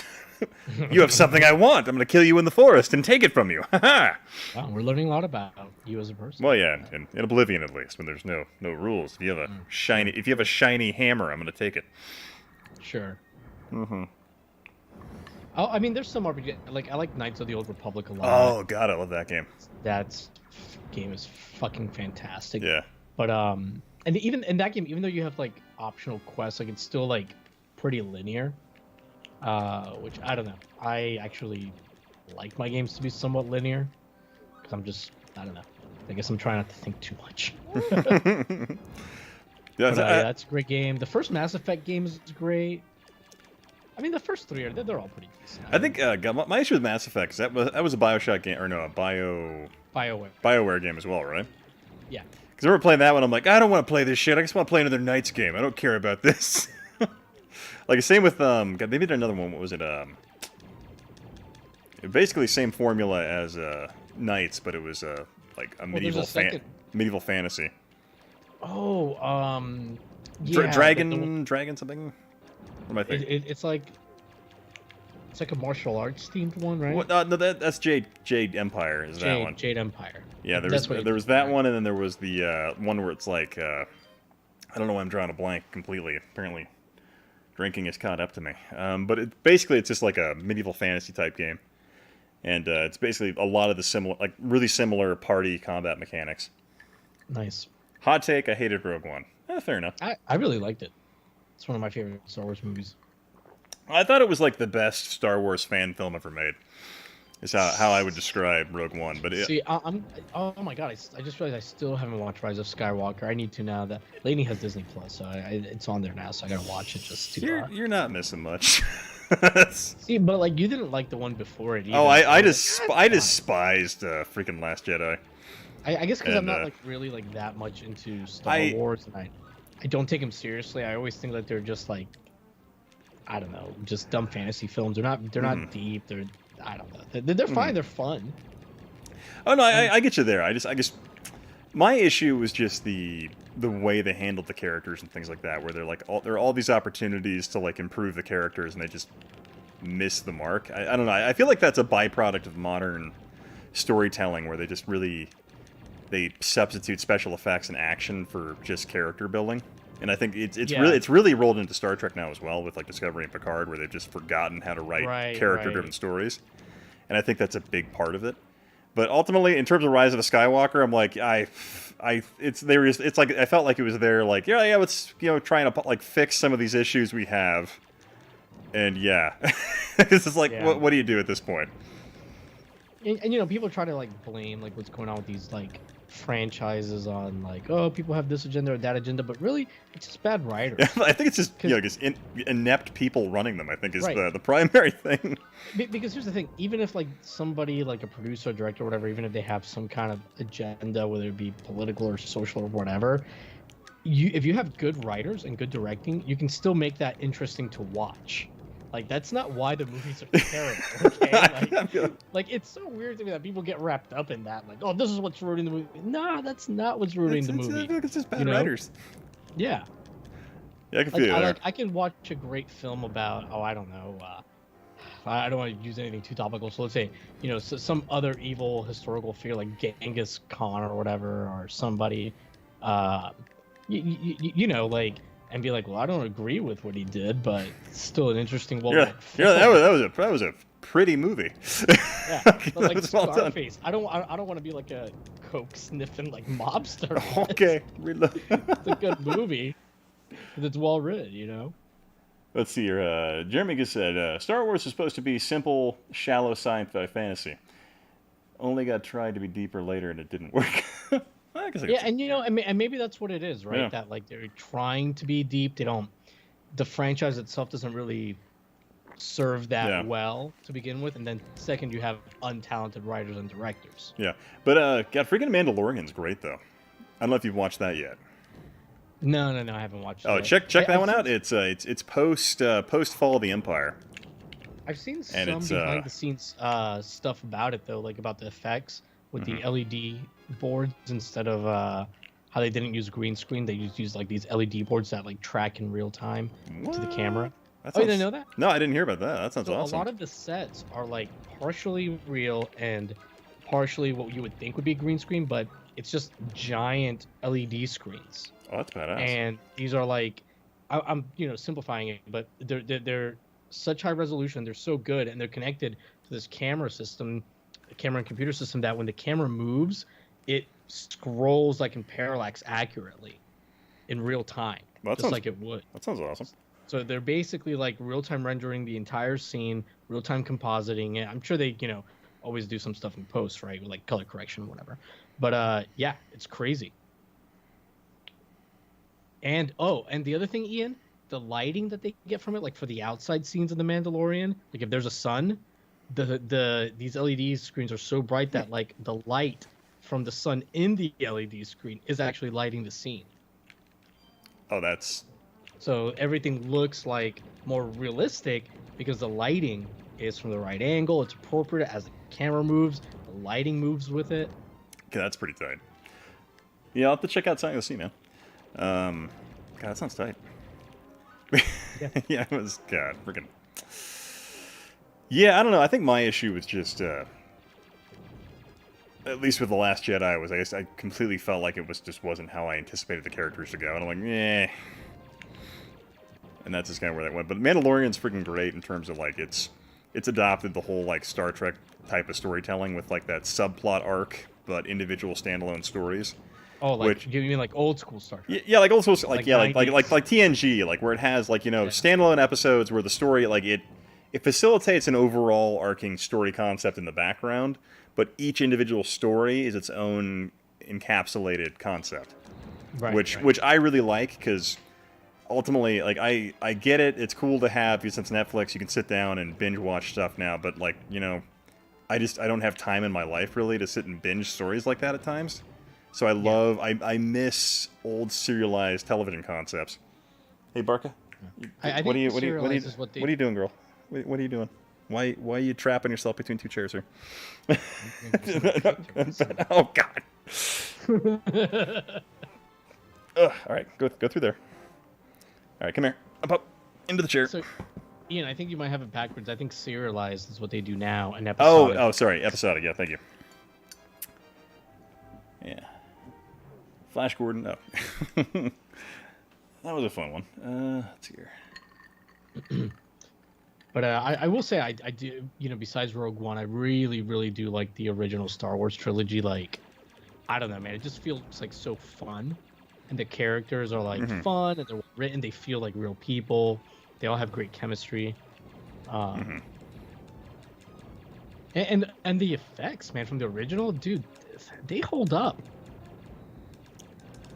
Oh yeah, like the funny thing, like the practical, like First Contact, for example, all the practical effect models they had in that look That movie freaking looks amazing. Yeah, that movie looks like it could be released today. yeah, and just even the space stuff is CGI and it looks really good. well, a lot. There was like some CGI in that, but a lot of that was practical models. Like if you watch Junkball Media, like his take on it, like he talks about the Sovereign class ship, and he goes into crazy depth about the model and all that stuff. But I thought that they specifically had gotten rid of the Enterprise D so that they could have a CGI model. That might have been a part of it, but the one in First Contact was majority model shots. Oh, okay. That was how they got that like sick ass looking asteroid metallic reflection on the hull. Because it wasn't until like Insurrection that they switched, I think, to entirely CG. I think. Mm-hmm. How weird is it that like the CG in DS9 and even Voyager looks better than the CG in Enterprise? Or even some of the CG in freaking Picard, for that matter. Like, did you look at I've gone back and I've checked out just that fleet of like Federation quote unquote ships, and like just like the way they did the design on those was just so shitty. Yeah, they look like. And from what I remember, and I only saw the scene once, it looked like they were all like, even though they're all in different positions, like they were all lit exactly the same way. Oh yeah, it was somebody just like cloned, like they did like a few pop-ins, and they just cloned them, like five of them, like in different areas. It was legit Control C, Control V spammed like 15 times. Is the only way I can like elaborate on that. And then Riker's like, "Ooh, I've got a fleet of Curiosity class ships." The real curious about what you look like dead. You Romulan whatever you are that I've only met for the first time just now, despite the fact you've been deeply running Starfleet security. Yeah, because we would totally give up that strategic advantage just blow up one random planet. God, I hate that show. I already hated Picard, but especially because Lainey and I have been going through TNG, and now we're almost at the end of it. We're like, I think tonight we watched like episode 11 of season 7, and we're watching like 2, sometimes 3 episodes a day, so we'll be done pretty soon. Yeah, it just really shows me like how much worse Picard is at everything, and Discovery too, than like old TNG. Like the characters are like just more well written, better thought out. Oh yeah. But apparently the movie Moon had a budget of $5 million. That's crazy. Oh yeah. It was real cheap. Oh, God, Outland, the one with Sean Connery. That's a fun one. I always like that one. Where he's like trying to solve murders on a space station. Never saw it. It was a fun one. I'm not a big Sean Connery fan. Like, I don't think he's a good actor. I don't think he's good. Fair enough. I think Outland, it was kind of like Outland. It was filmed very much in a similar atmospheric touch to like Alien, the first movie, and so like felt a lot like that, but it was mostly like just a lot of character stuff in that one, so it didn't really have to be too actor heavy. But I don't know, I think it was pretty good in that one. Sean Connery, it's really an acquired taste, but I absolutely loved him in Highlander. He was like, my name is blah blah blah, and I'm actually an Egyptian. because I was born several thousand, and you still have that accent, huh? Yeah. Yeah, I don't know if you guys can see her or not. My dog came back out. She cooled down inside.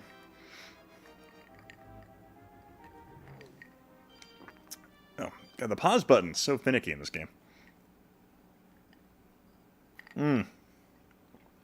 Yeah, Primer was great, and there's actually a guy on YouTube who like sat down and completely animated out the entire like timeline arc, and it's really fun to watch that. You ever watch Primer? Oh, dude, I love Primer. Yeah. Yeah. I've watched it like 4 or 5 times, and like every time, like there's a little bit more you can like get out of it. Oh yeah, there's tons in there. Like it's just really well done. Like, dude, I remember the first time I watched it, I was like, I think I got it, but then when I watched it the second time, I'm like, oh, there was way more to it than like. It's hot. Park, what are you doing? Primer's great, dude. There's a movie. It pops up on Netflix from time to time. It's a Spanish language movie called Time Crimes, but they have like an English dub on Netflix. That's pretty good, and that's a really cool time travel movie. Like, it's not overly complicated, but it's just really, really well done. Is that like? And I think it's only like 90 minutes. Like Time Cop? No. It's much more mundane. It's just a guy who just moved into a new house with his wife and sees something strange, and a really cool paradox unfolds.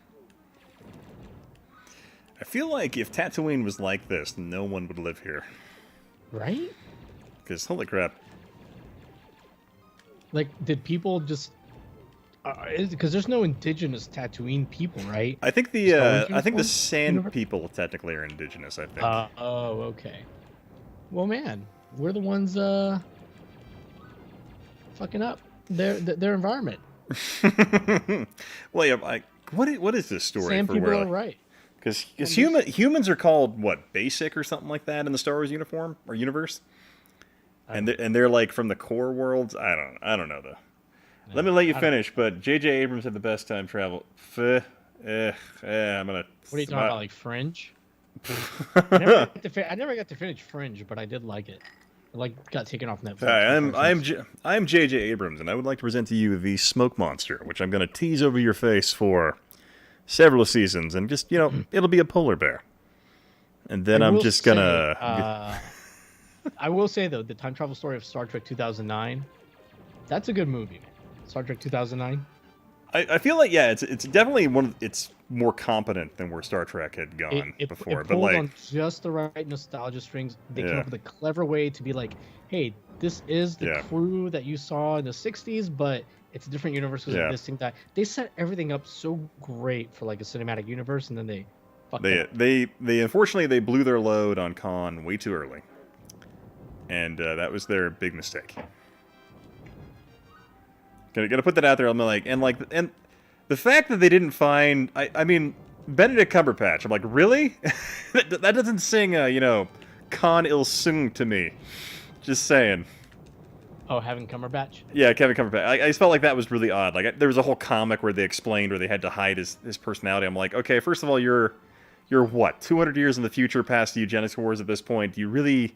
No one alive is going to remember this person. It was stupid to have him be Khan. Yeah, I thought I get it. He was like on the rise at that point and like has that great voice and all that, but it was really dumb. I'm like, okay.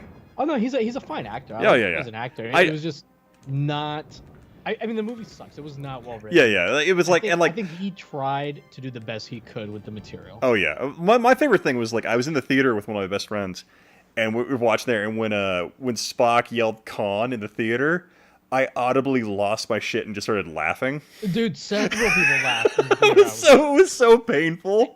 And just to like contrast it to 2009 Star Trek, when I watched that movie in the theater, and there's the scene where like original Spock, Leonard Nimoy, finds Chris Pine, the new Captain Kirk, like on that snow planet, and Kirk's like, "Who are you?" And he says, "I have been and always shall be your friend." There were several people, grown men, tearing up at that scene. Yeah, see that was better. Like that was touching. I was irritated that they blew up Vulcan, just because I'm like, really, you got to go like all high stakes and shit like that. You can't. I thought it was okay, depending on how they followed it up. Yeah. And obviously they. Yeah. Or They Romulus. yeah. They That just could have been really interesting. yeah. Well, they blew up Romulus, which like I'm like ultimately And okay. Vulcan, Yeah. yeah. And Vulcan. So I'm like okay, you ruined two of the biggest pieces of the Star Trek universe in one film. But see, And I then assumed that they were going to end up doing a story in the future where, like, because they are both left without worlds, they end up coming together, reunite, like having the real reunification. Oh yeah, I mean that would have been fun, but they don't think about that because ultimately, J.J. Abrams doesn't understand how big space is. Right, 'Cause, everything's next to each other. Like we don't have time to save Romulus, because a star blew up near them, despite the fact it would take several hundred years for anything of that star to get to that planet. And I'm like, God damn it, J.J. How little do you think space is? But it's like Romulans didn't have enough time to escape, but Spock had enough time to formulate a way to stop it from happening. Come up with red matter. Yeah. But Romulans with a giant fleet of ships. That was my main. So let me switch games 1 sec here. Switch to Sunset Riders. But even though it's okay, I'll wait for Ian to come back. Oh yeah. So even though that's dumb, right? Like once you start to think about it, it's like, yeah, they should have. Supernova doesn't happen right away. All this. Oh, the colors are all weird. It looks like. Oh crap! 1 sec here. I think I put the carton wrong.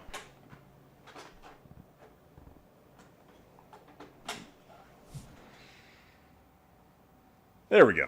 Okay. Sunset Riders is one of my favorite games, but it's a little tricky at times. Let's see. Yosa says JJ knows to start things real well, but he just can't finish. Right. Yeah. It's that's really a really fair statement.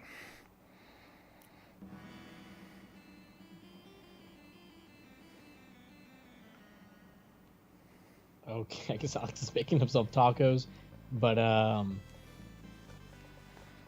yeah. What I was saying about 2009 is like, even though like it's dumb and it doesn't make sense if you start thinking about like, how long it takes for something to go supernova and all this stuff. The movie itself was fun and good and treated the character. It really did a nice job, I thought, of updating the characters while keeping the spirit of their original selves. I'll give it that it was probably one of the only films of that particular era, or that at least that reboot, that felt like actual TOS. Right. I'll give it that in that respect. So like I think like that stuff made it like easy to go overlook, the fact that like, okay, this, Romulus star going supernova stuff doesn't really make a lot of sense, but you know what? The overall story in the movie is fun. It seems to have the right spirit. I'm gonna overlook it. Yeah, but I guess I can give 2009 a pass, but I felt like his Into Darkness was so awful in terms of like the thing that really irritated me about that one was just like how they completely forgot just scale was all over the place. Like the ship sizes just varied based on It was like Godzilla, where it was literally just like, how pretty will this look? Not only that, like no like Federation ships around Earth apparently to help out.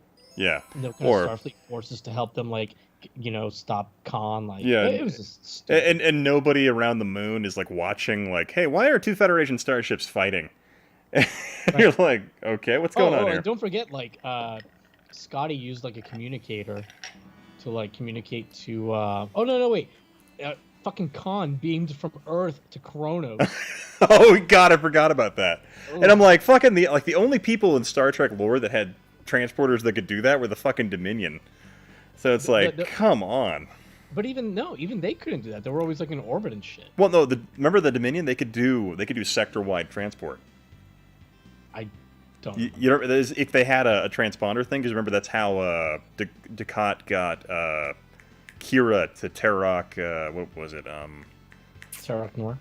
Well, not Historicnerd, the other one, like Deep Space 7 or whatever it was, the one where. Well, it doesn't matter, Ian. It was the one where they literally tilted the model of DS9 sideways, and that was the one they're on. Like a Cardassian station. Yeah, it was an abandoned Cardassian station. Yeah. Well, Ian, don't worry. I'm gonna force Laney to do a DS9 rewatch now. Empok Nor, thank you. Empok Nor, okay. Thank you, Jeremy. And John. But yeah, dude. So tonight we watched the episode where Data's mom shows up, and then the one where Oh, Worf is going through all those realities. So I'm just really excited for her to like see the yeah. finale. Yeah, my Can't wife, wait. my wife and myself have actually been rewatching Orville. Oh, nice. Yeah, I'm sure we'll get to that too eventually. But I think after this, I'm gonna introduce her to DS9 Hmm. and just explain to her, hey, season 1, season 2, you're gonna. You gotta power through because they're a little weird. You know, when you hear Yeah. Well, honestly, she. So, Tamarang, blah blah so blah, I Tamarang. saw. Actually, let me go grab a beer. I'll go grab a Yeah, do your thing. Oh yeah, DS9's great.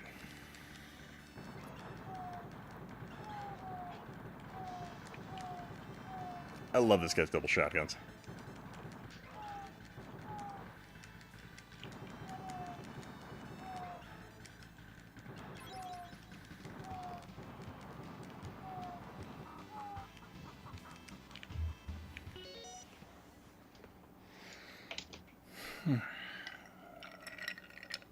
So yeah, so like I started her like on like season 3 of Star Trek TNG because you know Mhm. don't want to discourage anyone with season 1 and 2. But after a while, she like wanted to like go back and like watch those early ones because I had shown her like a couple of the good ones, like Measure of a Man, that kind of stuff. Mhm.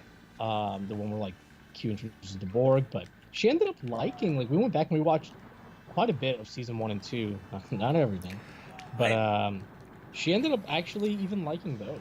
yeah, I honestly, I think like the first episode of season one's kind of weird, but at least it was fun in terms of like the visual stuff they were experimenting with. I But mean, it was fun the for like 1987. wait, I guess, but the weirdest thing about freaking season one, I thought, was the episode where like the crew's all drunk and somehow Data is drunk too for some Man, reason. that's the second episode. I know that one I find it's Why like did they go with that? let's hear nice was so still underrated freaking Rod. Oh yeah. Yeah, it's so like that episode was so odd to me because I'm like I feel like they hadn't decided about a lot of things. My favorite thing was I think later was it season one where they're talking about the Klingons. They're like, oh yeah, when they joined the Federation, but like, oh no, they really just joined an alliance, not an actual Right. join. But they like the way that episode like phrased it was I think actually. Undiscovered Country hadn't come out yet, right? I think yeah, it was like right around that time was when it was coming out. Because no, But I think Undiscovered they Country were was like 91, I think. yeah I think you're right there. But So like I they think, talked about them joining the Federation though, which I thought was kind of fun. Oh yeah. god. So Undiscovered Country came out in 91, so that's why they don't mention the Kittimer Accords until after 91. Yeah.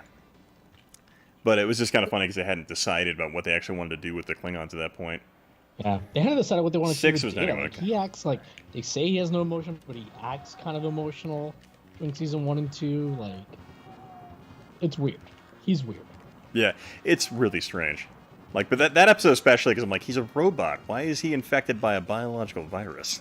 Yeah, I think they give like some technobabble explanation that makes no sense, but It was just funny. They really hadn't decided where they were going with him yet. But it was oh god, I forgot the barrel can crush you in this game.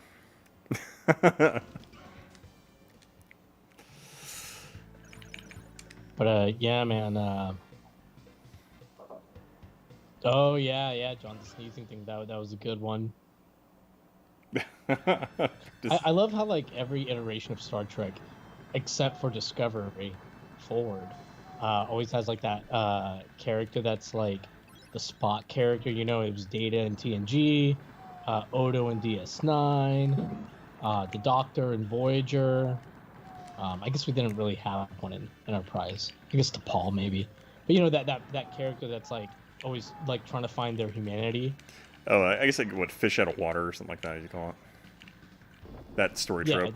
Yeah, there's just always a character who's like either trying to understand like what humans are like, you know, because Odo's trying to understand like he says solids or whatever. What really, yeah. it's humans.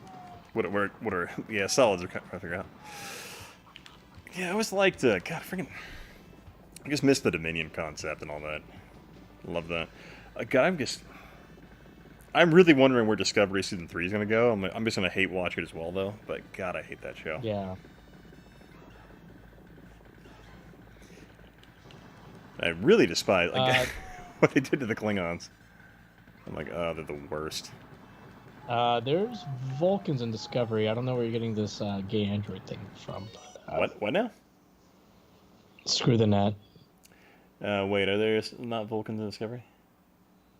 Yeah, there's Vulcans. There's a Well, wait, Vulcan. there's a gay android, or was it a clone? Wait, gay android, what now? I think you're getting something confused. I don't remember there being a gay. I remember there being that stupid human There isn't android an thing. android at all. There's a robot person that is in the background of a couple episodes that dies, and they spend 15 minutes. She's like a human. She's like a human with a bunch of implants. Something like that, and it makes no sense. She's basically a cyborg.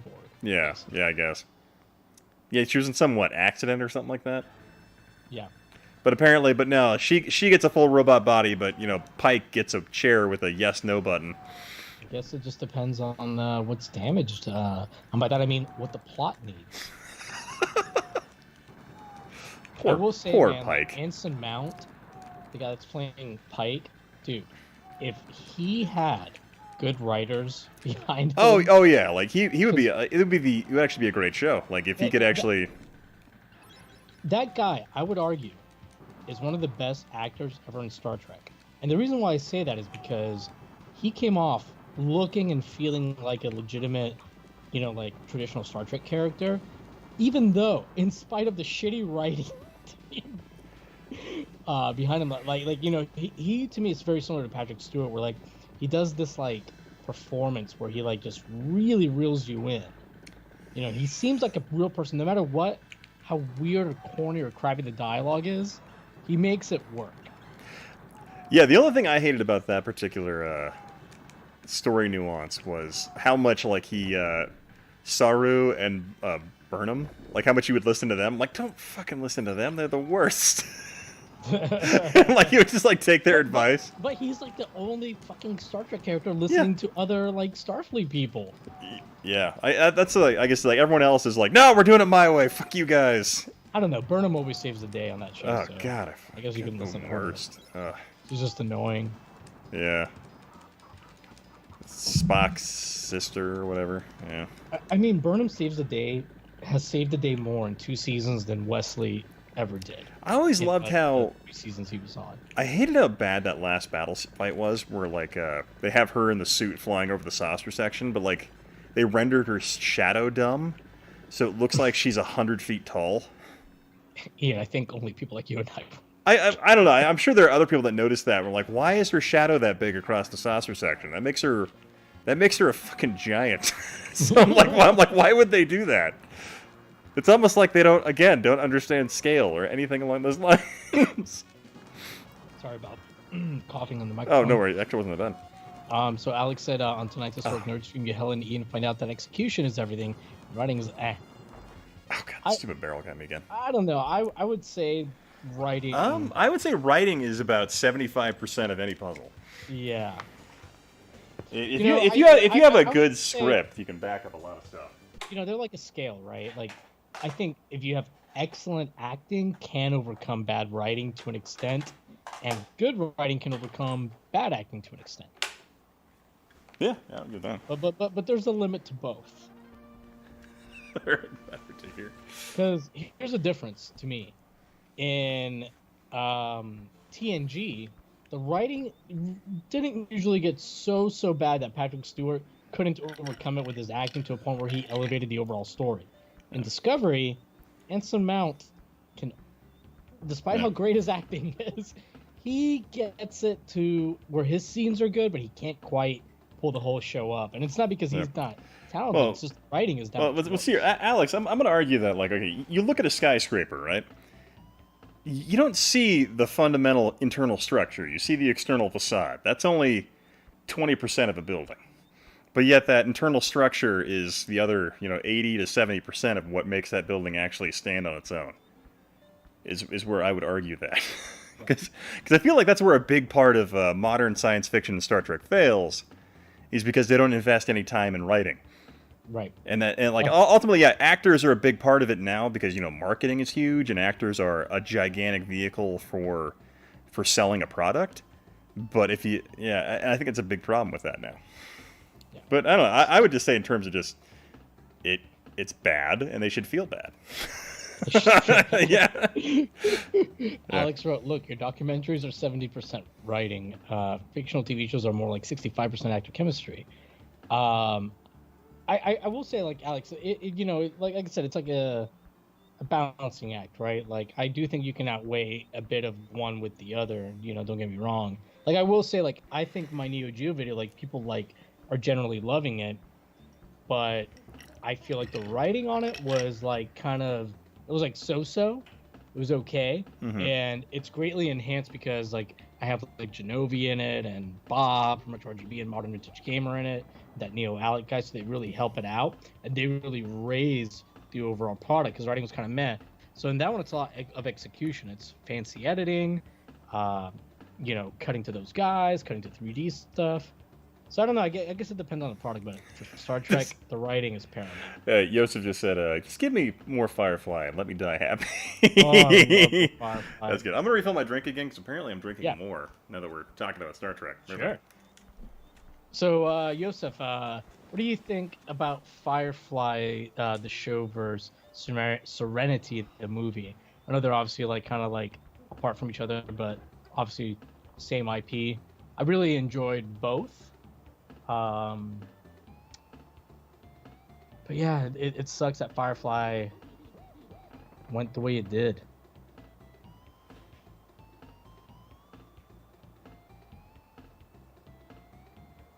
So let me catch up with some of this chat.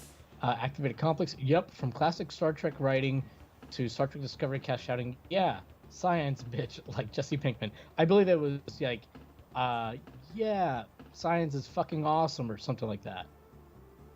Oh, then Spock, "I love science." So Alex, are like writers in Hollywood really only paid like 60K? Or is that like if you're like just on staff and not a main writer? I don't really know how that works.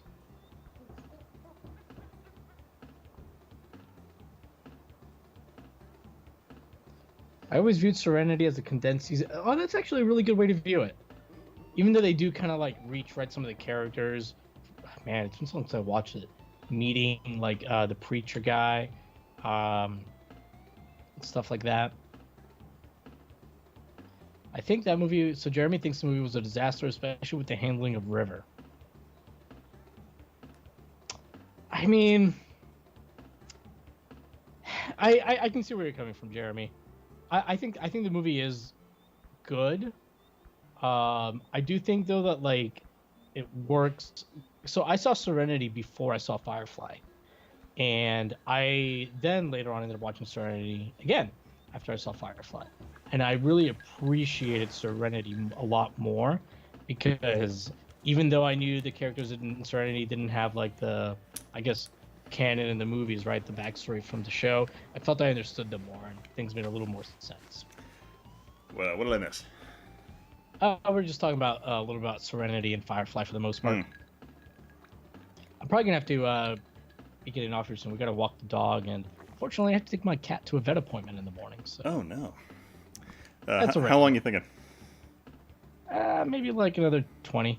Okay. Or actually, let me see. Like, 'cause I don't know. Like, I don't remember when we last when Laney took the dog out, so I gotta check. All right. It's very late. So. Candy save point. I'll be right back. All right.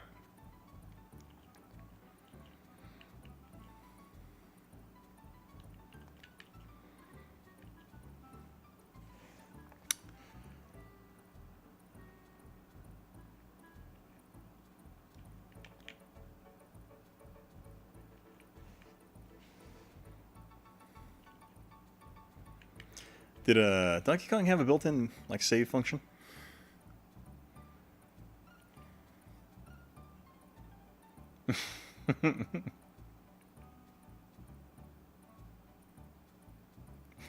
Which one was this run video first?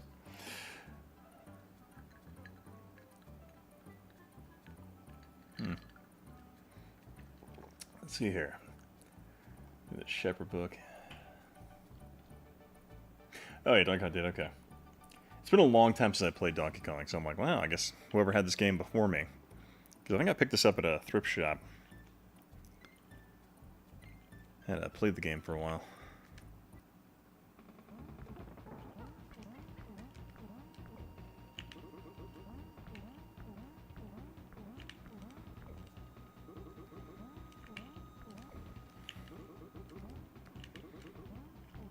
I have no idea what I'm doing right now.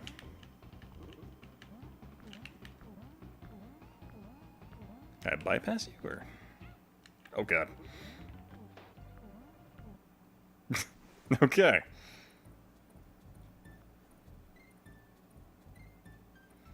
Yeah, go ahead, man. Go ahead, Stray. I forget when I played this game for the first time at Toys R Us. Yes. Safe functions game. Gotcha.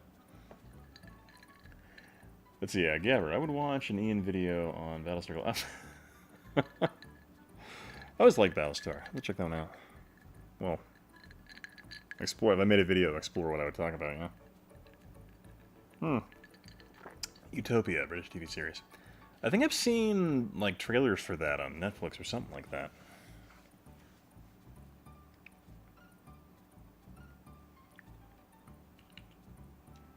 Candy Save Point, Barrel Canyon. Funky Flights.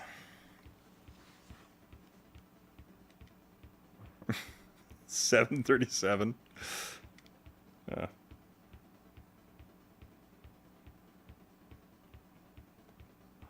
Oh, you know, I got Liberty, Lou. I wish I had a freaking Super Scope. I have a Menacer, which is a really good gun, but it's not as well. It's for the Genesis, which it's really responsive, and I have Terminator 2 Arcade for it, which is pretty great. Oh, there's a US remake of it? Okay.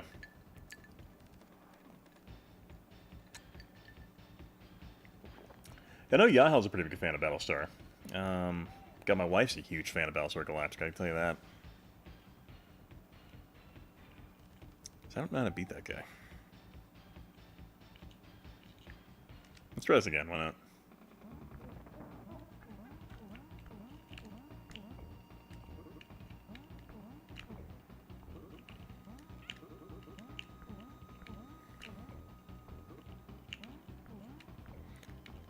Do I just jump on his head or I have to throw something at him? Oh god, oh god. Ow.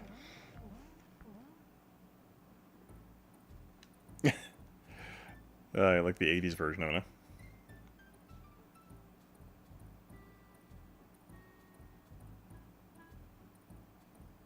it. Playing the best of your living rooms. Yeah, the Menacer is great. Like, I freaking, that one with the, because it works with the six-pack in games, Terminator 2, and I think there's another title on there. But there really wasn't a great deal of Menacer titles, but they're all solid. And I would argue the Menacer is probably one of the best Lycan experiences I've ever had. But I guess it's pretty similar in regards to the Super Scope in terms of it being an infrared projector or having an infrared like receiver on the TV. But just that generation of Lycan games in combination with CRTs is probably the best there's ever going to be.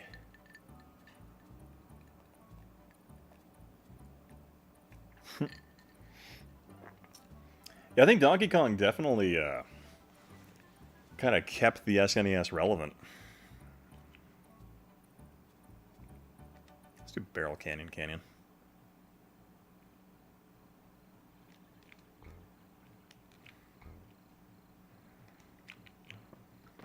Hey, Ian. Hey, welcome back.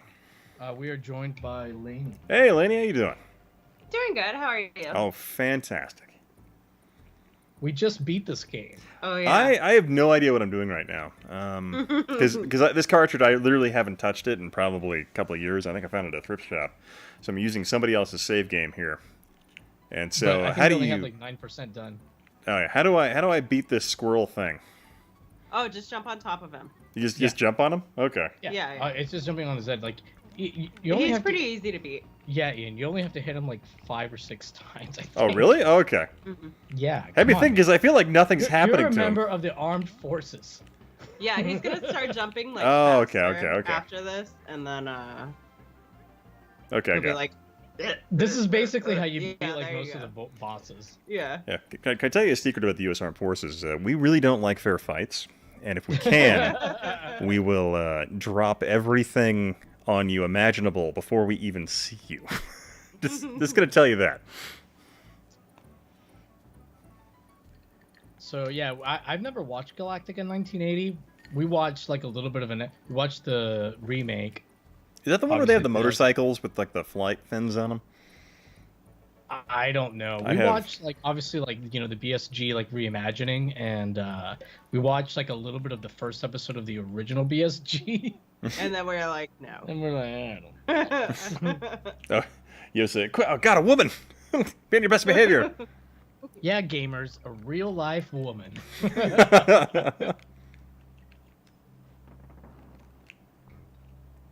it got really I like quiet. this level. Yeah. Oh God, I missed the ramp. Oh God. It's a few seconds behind, but actually, You're gonna see it. It's pretty sad. Oh yeah. Oh, Ian, that's. Oof. I thought it. It's okay.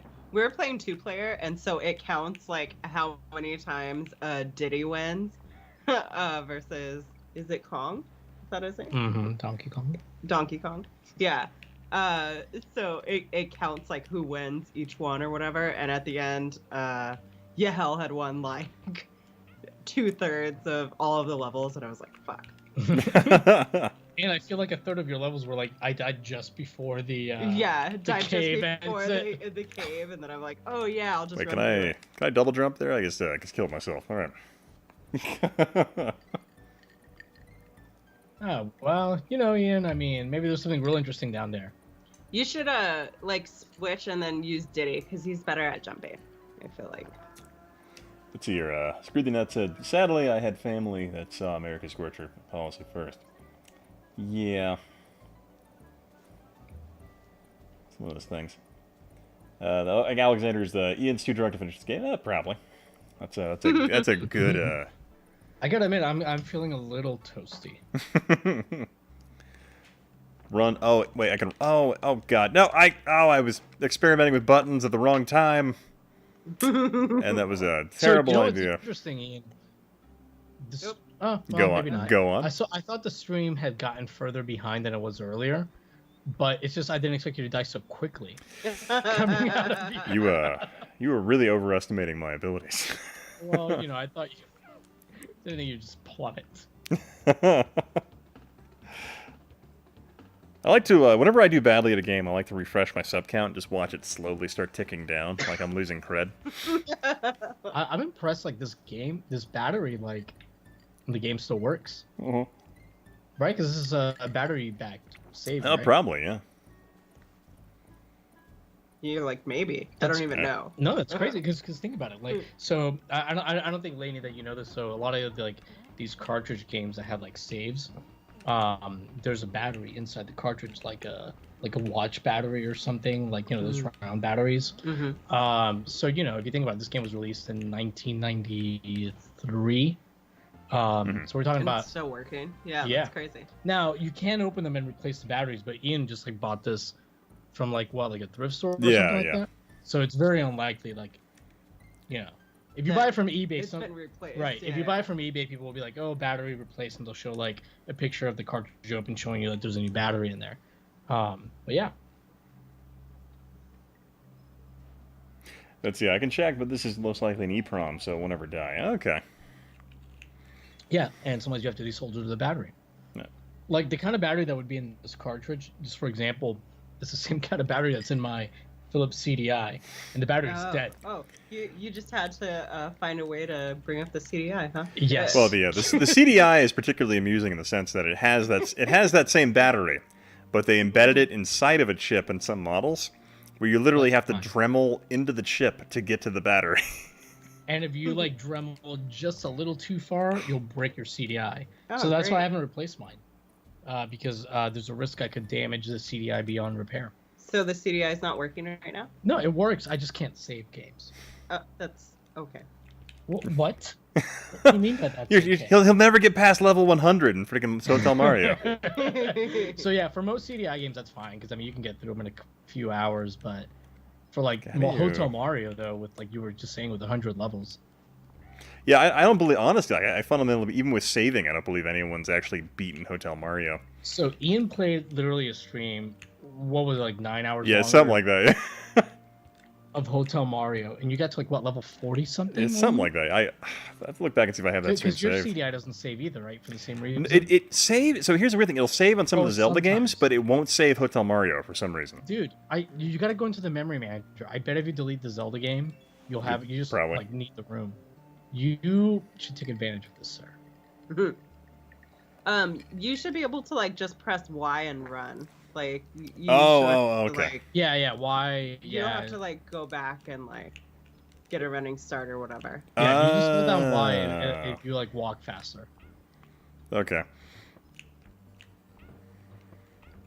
Laney over here, master retro gamer. I can guarantee she's better at these than me. Just trying to help. No, I mean it was good advice. Hold the run Like, I button. told him.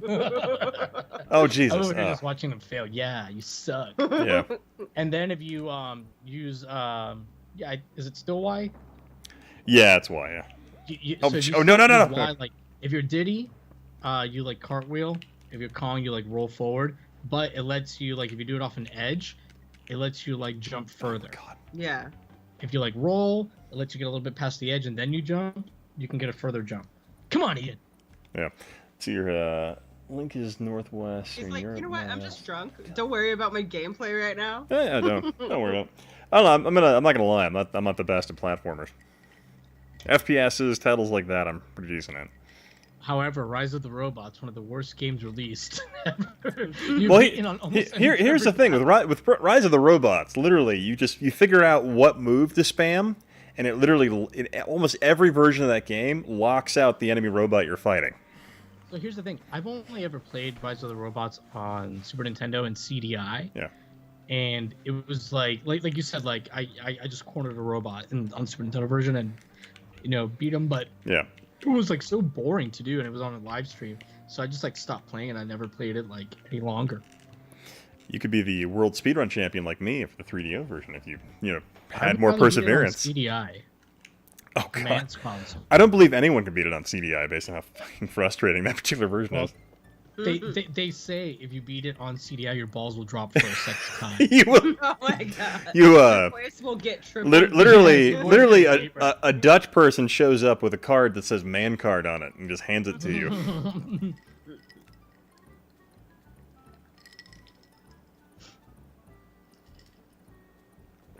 Oh, okay. Yeah, I will say like this game, like a lot of people say that like the visuals don't hold up. I would say they don't hold up on modern TVs. Like if that makes any kind of sense. Like, Well, yeah, that's- if you play this with like a scanline filter, I think it holds like a good scanline filter. It holds up. Well, honestly, if you play this game if you're playing on a modern TV without any type of upscaling, just like doing a pure composite signal to your like modern TV, it's gonna look fucking gross. But everything looks better on CRT. Like when I was doing that footage of like Bob and Genovi and MVG like on the CRT, Oh. Genovi's never looked more handsome. Basically, the It's all he blurrier. could talk about for weeks. Listen, maybe I'm trying to drive a wedge in his marriage. I don't know. Just think about the content, Genovi. Think about the content we could create together. It's like I have children. Yes, fine, they can be here too. Can they edit? Ian Do looked they more do they under Genovi. do they know how to use Adobe Premiere? Oh no, Genovi's a Final Cut man. Ew. I used to use Final Cut. So Genovi uses Apple products. So. And even though Adobe Premiere exists, which is the editing software we use on Apple, like he uses Final Cut, which is only on Apple. Probably because he has money. I always found with Apple products, it's actually pretty easy to pirate a lot of that stuff. It was. Yeah. At least I mean, I used to be an Apple guy. Like I had last Apple computer I had was an iMac, like a 2007 one, and I really liked it. I have a 2006 iMac over here on the shelf that my brother gave me. It's when I first started doing YouTube stuff. I was like, well, I'm gonna need a Mac because that's where all the video products are. Then I used like a Mac, and I'm like, I hate this so much. Let me ask if this is Quake. No, this one is Link's, whatever the SNES Link game is. So The Link to the Past, sir? Yeah, so yeah, the cartridge label on this one, I got this game for like $10 as the cartridge label's destroyed. Hey, Ninja Master, how you doing, man? What are you drinking tonight, Ian? Rum and Coke. Oh, you're Norm. My Norm, yeah. And I have a bottle from last weekend. I'm like, yeah, might as well finish it off. Yeah, this girl from work gave me like a gift card to Total Wine, and so I'm pretty excited. I think I'm gonna use it this weekend and just do like a pickup, grab some good alcohol, maybe like a bottle of Patron or something. Patron. Because I don't have to pay for it, and then just like, you know, have a real nice Saturday night. God, I haven't had a Patron in forever. Oh, so Ian, I know you don't have a Switch, but I recently like signed up for like the Nintendo, whatever their network thing is, because it's super cheap.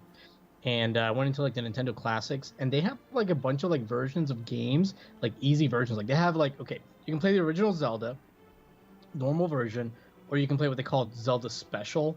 And you start with like a bunch of power-ups. You start with like the magic sword and all that shit, and like a bunch of keys already preloaded, so it's like an easier version of the game.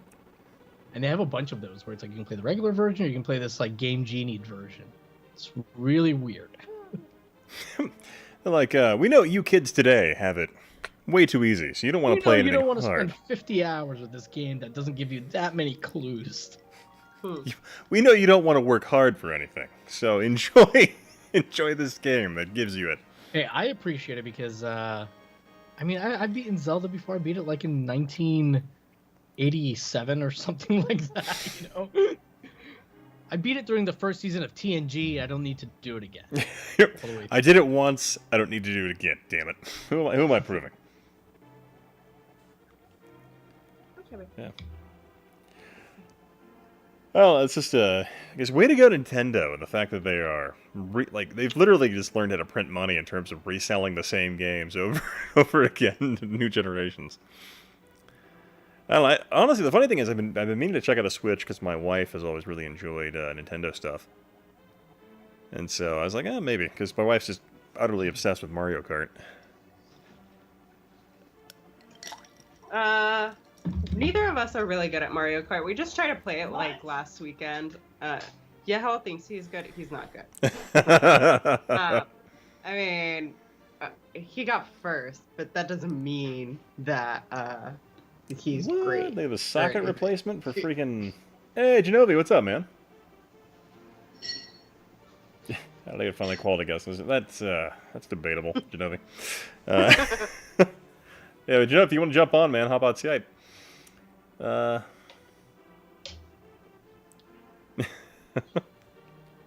should probably hit start, so I just kept letting it go through the intro over and over again. So apparently whoever had this cartridge before me, it's called Raka, just like played the crap out of this game.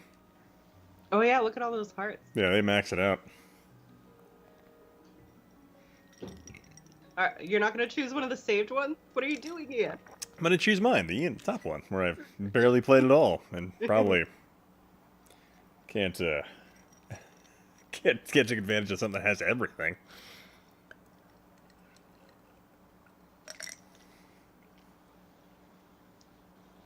You're in bed editing? You're using your iMac Pro? Yeah, the funny thing, I have a freaking MacBook Pro that like I got from work, and I'm like, I hate it so much because I just hate Mac products. Because they ditched all their USB ports, it only has USB-C. So I feel like the only benefit to that is you can plug in the power cable to any side of the laptop. And I'm like, okay, that's a neat idea. But if I want to use any, traditional piece of, electronics, I have to get a USB-C to USB adapter. That's just, ugh. I don't know why Laney's saying that I'm not good. Oh, he was getting a drink. Listen, have you? Oh, hey, Genovi, you should join. I'm in bed editing a video. Yeah, he's apparently he's bed editing, which I guess is a thing. Bed editing. But yeah, so she says I'm bad at Mario Kart, but listen, Ian, have you ever let someone win in a video game? This is hypothetical, of course.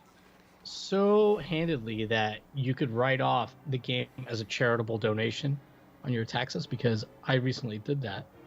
I'll play Mario Kart against Lady. It's no mercy in my home. No, I'm just kidding. Is the only way to describe it. And there is no quarter for anything we play. Like my wife, like the funny thing was my wife was like, you need to teach me how to play chess. I'm like, okay, cool. So I was teaching her how to play chess, and the funny thing is chess is one of the only games I legitimately get pissed off about if I lose.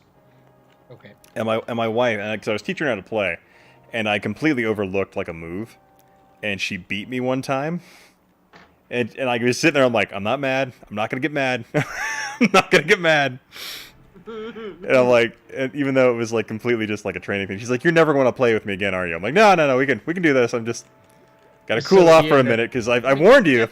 That fucking cracks me. I think I might have told you this story, Lainey. So, growing up, I used to play chess against my dad, and it was one of the few things my dad and I like did together somewhat frequently. Anyways, and my dad's really good at chess, so obviously I always lost. Plus, I was a kid. But one time when I was like 13 or so, I actually beat him, and like legitimately beat him because like he's insensitive and he went no mercy. And he got like so fucking legitimately mad. We never played again. He would never play again. No, I warned my wife. I'm like, I don't know what it is about chess, but I get irrationally angry if I lose. Like I tell. Knife as you tell. No, I warn her that. I'm like, I warn her. I'm like, it's just it's what happens. I don't know what it is about chess and me, but like if I lose, I get pissed. So don't take it personally. I just get mad. Like it just happens. It's okay. I get mad if I lose at anything. Mm-hmm. I'm very competitive. So then I'll like get upset, but I'll get mad if people let me win too. So there's like no good answer for it. Well, yeah, like the funny thing is, like the way my wife play, like the best thing is to just not play. the winning move is not to play. So the way I'm like, I don't think so the way I play with my wife is I usually like we'll do it where we'll if she moves and if something happens, I'm like we discuss exactly what she did and like how like best ways to like observe how to like avoid it. And so I'm like yeah, so I'm like if you like being helpful. Yeah. So it's very one of those things where like I every moment in chess when we play is a teaching moment, but like the one time I lost, I'm like ah. But no, we still play periodically. Yeah, I'll need to play Jeremy in chess one of these days. Like, you know how in movie scenes, like scary movies, there's like trope of like somebody like, I don't know, like lifting up their sheets and fighting like a bunch of snakes. It's like you do that, but there's a bunch of chess pieces. Well, I'm going to refill my drink again just because this conversation's going fantastic. Be right back. All right. Genovi says, oh man, my son Xavier is like that. I'm not even sure I've ever gotten mad. In fact, I've been known to throw a game just to not see someone disappointed. Aw. I'll throw a game too, Genovi, but then if I throw a game and I don't win it, then I'm like, oh, it's because I threw it. So then I don't get upset about it. But like, if I legitimately lose, then I'm upset. Genovi is like way too nice to be friends with us, I feel like sometimes. In our group chat. Yeah, he probably is. Although I will say Genovi is probably the funniest out of all of us in the group chat, but yeah. Sometimes I just like to be a dick in chess and prolong the game as long as I can just to take all your pieces, as in no war. Jeremy with a rare grammatical slip up. Oh, what I missed. Nothing. We were just bullshitting. I was mentioning to so I read Genovi's message about his son. I think he wrote. But I was telling Lainey how like I think Genovi might be too nice to be friends with us, but.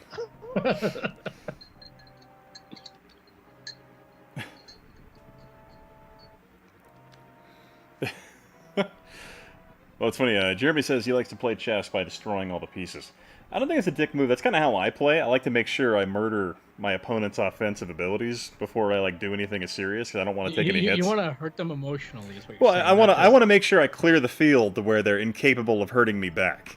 It's the only way I can describe it. So you're one of those people that like beats them and like they can already tell like, hey man, you're gonna win this game. Let's just whatever. No, so you still got a chance. You still got a chance. It's like all they have are like 4 pawns and like a queen. I'm like, yeah, you can keep playing. I mean, you can do it. You can do it.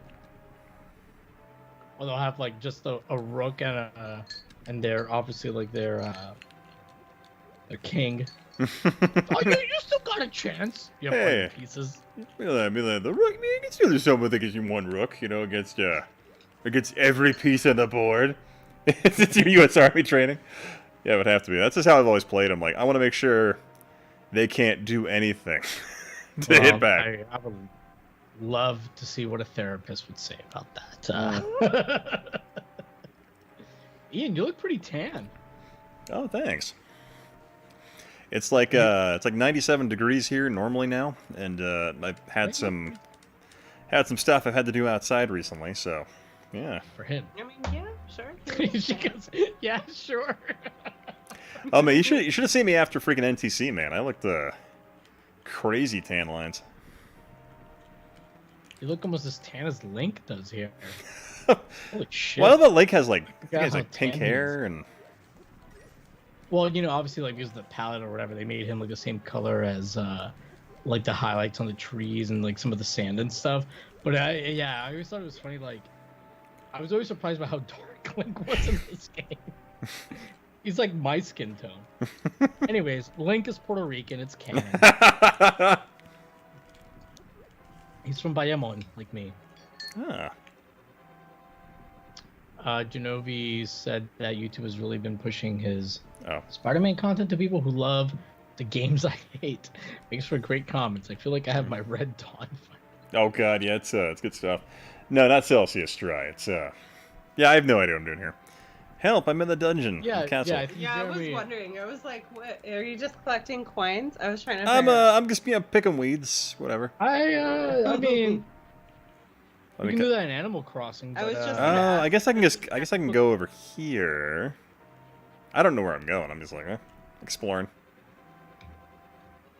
See, here's the thing. I had a Genesis growing up, so I don't know any of the like the main SNES titles. have you like never really played through this whole game? Zelda, no, not in this one. I'm N64, yes, and NES, yes, but not Oh, that's not interesting. this one. So this was the last Zelda game I played. Oh, wait, no, I think I played through. Go pick the only weed you need to pick. Oh no. Oh, so you're gonna have to try them all. No, I gotta pick every weed in the map. Should have gotten the Nintendo Power Strategy Guide, brother. Yes. Make sure you subscribe. This stream is brought to you by Nintendo Power. Make sure you bring the power back to the player. Oh, there you go. There we go. Yay! Is Nintendo Power still around?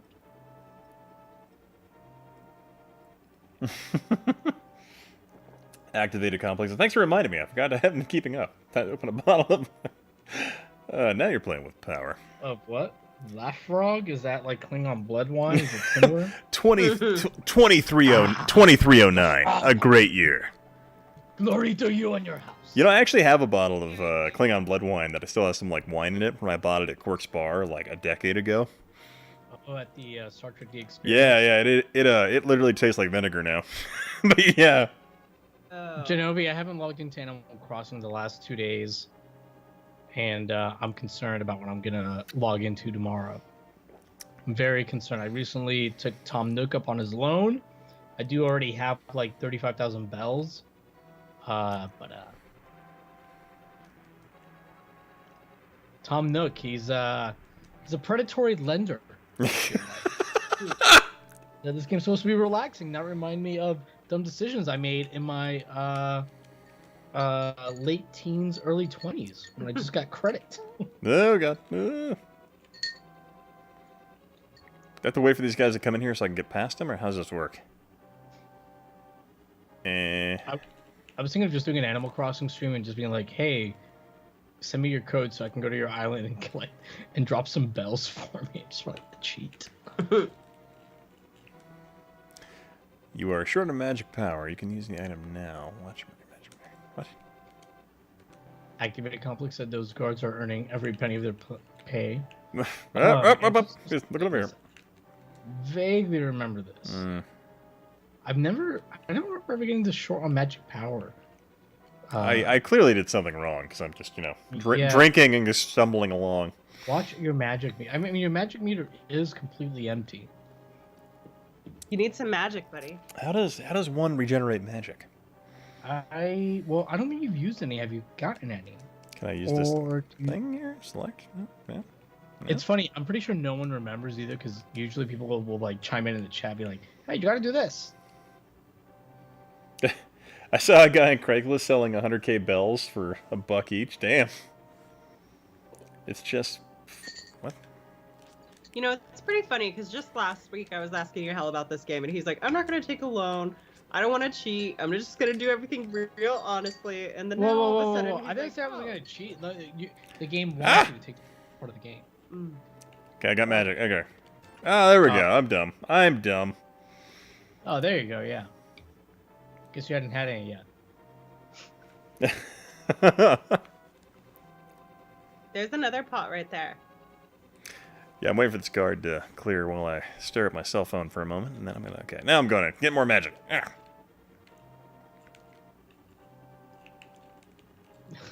Scarred was very highly trained. Right. He's like, oh, sorry, they only train me to cover one aisle at a time. If they go any wider than that, I can't... Pots at the walls, so, you know, they're probably like, trained that well. Yeah, you scamp, get out of here. Threats here are not big. Oh, Stadium Arts says you can attack with your sword Oh. that you got from your grandpa. If you got it. Yeah, you already picked it up, right? Everybody picks it up at the beginning. Yeah. You find your grandpa in the dungeon, but it's A. Okay, there we go. Yeah, okay, now what do I do? can't believe you never played through this game. Yeah, I played through it like briefly on stream while I've been like drinking, so that doesn't really. I haven't played this game since. So obviously, like the first game I had was Super Mario World, because it came with the Super Nintendo. Pretty sure we also got Final Fight at the time. It was like my second game, but this is the third game I played. See, thanks Ian for the stream off the bed. Oh, you're welcome, Mad Action. Thanks for dropping by, man. Appreciate it. Have a good night, man. Yeah, we gotta get off pretty soon, but we gotta walk the dog. Oh yeah, I think I'll be on. I gotta drive south to Jerome this weekend and help my wife's parents move. Apparently. Fun times. Yeah. Lainey has to take a car in to get some recall fix, and Oh, I got a Nissan or something, or Toyota with a recall. I was looking with that one of the. It's like an airbag. Yeah. Weird. Yeah. Both of my Nissans have had to take in and have that that dealt with. Yeah, they're gonna replace the airbag with a CDI that smashes you in the face. No, more like Very they just strap a CDI to the front of the car and it just crushes other vehicles. It protects your entire car. It's just. I wasn't aware we were legalizing. Yeah, there's a 1 block vicinity that will be damaged around your vehicle. You're literally like that Killdozer guy from from that part of Oregon. Let me switch titles John for a Roger minute said here. it's your uncle, not your grandfather. Ah. And Genovi said, reminds me of the old GTA games. Run over and kill a pedestrian in front of a cop, then hit him his car. This guy just hit my car. Get him. Wait, what? Let's play another Super Nintendo classic before we end the stream this evening. Oh, well, Alex is asking to come in, so I know we're about to end, but... Yeah, I'm going to bring Alex bring him in in for a little bit. Yeah. Oh, he sent a message that I... Wait a minute. There's an old message. I'm adding him now. Mm-hmm. Let's get the GTA games here. There we go. Add. Alex is like, damn it, I just got drunk enough to deal with you guys. Wait. All right. Okay, so let me say goodbye to Yahel before he pisses me off. What now? What's going on here? Was it the writing comments? Yeah. That's okay. What's up, man? Wait, what? Who said that? I'll get my brand manager. Cheers, dude. I have popped my second Coors Light because I just finished making all the tacos for the night that I need to make. Nice. Alex, it's almost midnight where you live. You make your you make your tacos ahead of time, huh? Yeah, I fourth meal at night. I learned the secret. I learned the secret to making the best tacos ever, and now I need to refine it into making them the ultimate tacos ever. Alex eats tacos at midnight, and his kids eat his blinds at midnight. Exactly. Oh yeah, I forgot about that. Yeah. Well, dude, hopefully wait, once, what? Blinds? Over, we can get some tacos together. Yeah, dude. Also, like, here's the thing. Like, right before this whole coronavirus thing blew down, I was like, hey man, I'm in town. You want to meet up? He's like, no. I'm like editing my Neo Geo video. Like, I got some stuff to go. I was like, dude, I understand. I'll see you next time I come around. I know. And then man. it's just like, fuck, man. It's been like 3 months. I used to be up in Redmond. I like, know, man. all the time. I guess because we had already like met up a couple times, like just for dinner and shit. When like you visited, I was like, we get to meet up all the time. Like, yeah, exactly. I'm work on this video, whatever. Like you were like coming into town like every like 2 to 3 months, anyways. I'm like, whatever. No, and I was PRG coming in was way also more often than that. I was coming in like every 3 weeks, man. 2, 3 weeks. And PRG was like coming up soon too. So it's like, we'll have plenty of time. And just kidding. Nah, just funsies, Well, that's whatever. the thing. That's the thing. Nobody knew that this was gonna happen. But you know what? Here's the thing. We're all here. It's Coors Friday Light night. is here. Coors Light. The Coors Light is in my stomach, and I'm having a good time, man. 2 things you can count on in life: taxes and Coors Light. You can't even count on that. Coors Light will be there for you. This stream is brought to you by the Silver Bullet Coors Light. The one thing you can hydrate with while pretending you're drunk. Genovi's telling me that tacos are 60% of his meals. You know what, dude? I need to get you off Final Cut. Final Cut is no bueno. I thought Apple had abandoned Final Cut like 5 years ago. I thought.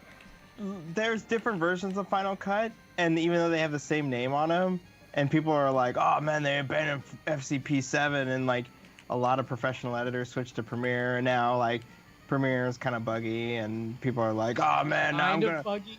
Premiere is kind of buggy. It depends on your workflow. It can be really buggy or kind of buggy. I'm really enjoying the latest version of After Effects. Will not talk to Media Encoder to save your life. That's been really irritating for me. I haven't run into that. I will say, so I got my new computer. Like, I've had a lot less issues with Premiere. Doesn't mean I haven't had any inexplicable issues. They're just less frequent and easier to recover from. But After Effects is definitely a little wonky. I've never called Liberty Lucas said he called vertical tacos or vertical hamburgers, aka tacos. Wow. All right. Apparently, I'm just drunk enough I can't read anymore. Apparently, so that's you great. know, just said DaVinci. I've been thinking about like switching to DaVinci, but I have like so much invested into Premiere. Here's the thing: if you don't have a bunch of like presets and don't use Warp Stabilizer, DaVinci is amazing, and DaVinci is fast. And as long as you are cool with learning like an alien keyboard combo, you're good. But the thing is, I don't have the time to like. I'm gonna learn a new thing, so I stick with Premiere. I think the time to like switch to DaVinci is if Adobe ever does like a huge update for Premiere. If they pull a MySpace or whatever on you, yeah. Right. But I don't see them doing that because obviously they're just into the incremental updates now. Stadium Art is like, dude, you can set DaVinci's interface to act like Premiere. It's not the interface, it's the keyboard shortcuts. And even though it's just like, set it. I don't know. So here's the thing. I was a StarCraft player. And so for me, like, I use every bit of the keyboard. And, like, I don't know about you guys, but I'm like, hey, man, I felt like I went really slow. This video took me 4 days to do. And you were like, dude, you did this in 4 days? Well, I didn't know that StarCraft shortcuts work on Premiere. No, but like, well, clearly, I get dude, I get what you're saying because, and it's not just the shortcuts though. It's like you know how the program behaves, right, and how it times things out. After a while, you don't need to know exactly like what's going on in the waveform. You can just like be like, it's been this many milliseconds. Like you subconsciously know, I'll drop this here, cut this here, and it's gonna fit time-wise fine. You're so familiar with like the timing of the program and all like its idiosyncrasies. So yeah, it's definitely it'd be a challenge to switch to DaVinci, but I just have like so many presets now that personal like customized presets that I just feel like I mean to, like, set up a bunch of stuff. For me, I've been lying to Adobe for the last like 10 years, telling them I'm still in college. So I can't stop this lie now. And yeah, it's not. don't want to end that. I'm still using my Boise State email address. I'm like, yeah, I'm still totally in college. I have 10 PhDs. Yeah, I got like 5 associated degrees with all of them involving my need of Photoshop. So you can't start charging me that extra $10 a month. Look, I can't have that. All y'all are getting all upset at like, I'm doing this, or I'm using that, or fuck you using this software. Dude, they're just tools. And at the end of the day, there are tools that are really good at other jobs, and there are tools that are really good for some jobs. And then all right, here's a good example. Would you build an entire house using just a hammer? I mean, you could, but it's gonna suck.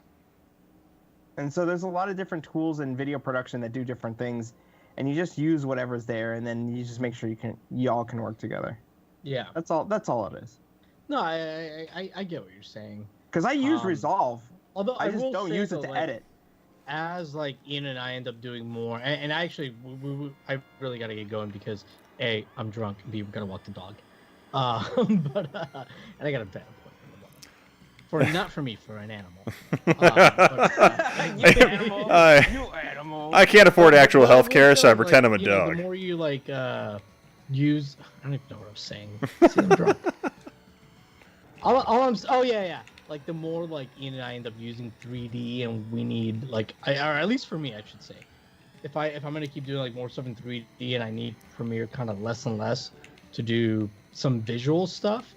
I'm sure eventually I'll be like, you know what, I could do this transition thing in Premiere or After Effects, but hey, I can just still do it all here within Blender or whatever, which is what I'm gonna be learning next.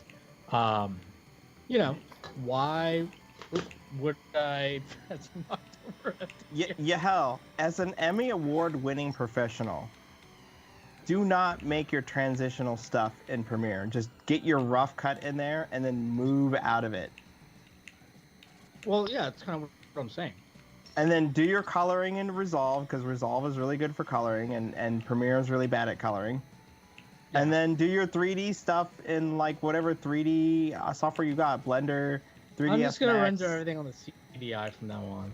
Looks way better because it all CDI, you know. It's all done Dude, with my buddy Amiga Bill's like doing 3D renders on the Amiga, and it's just like okay, but that's a bit different. It's amazing. It's just like that's he's got that do retro on look. Amiga, like in 1990. That's fine.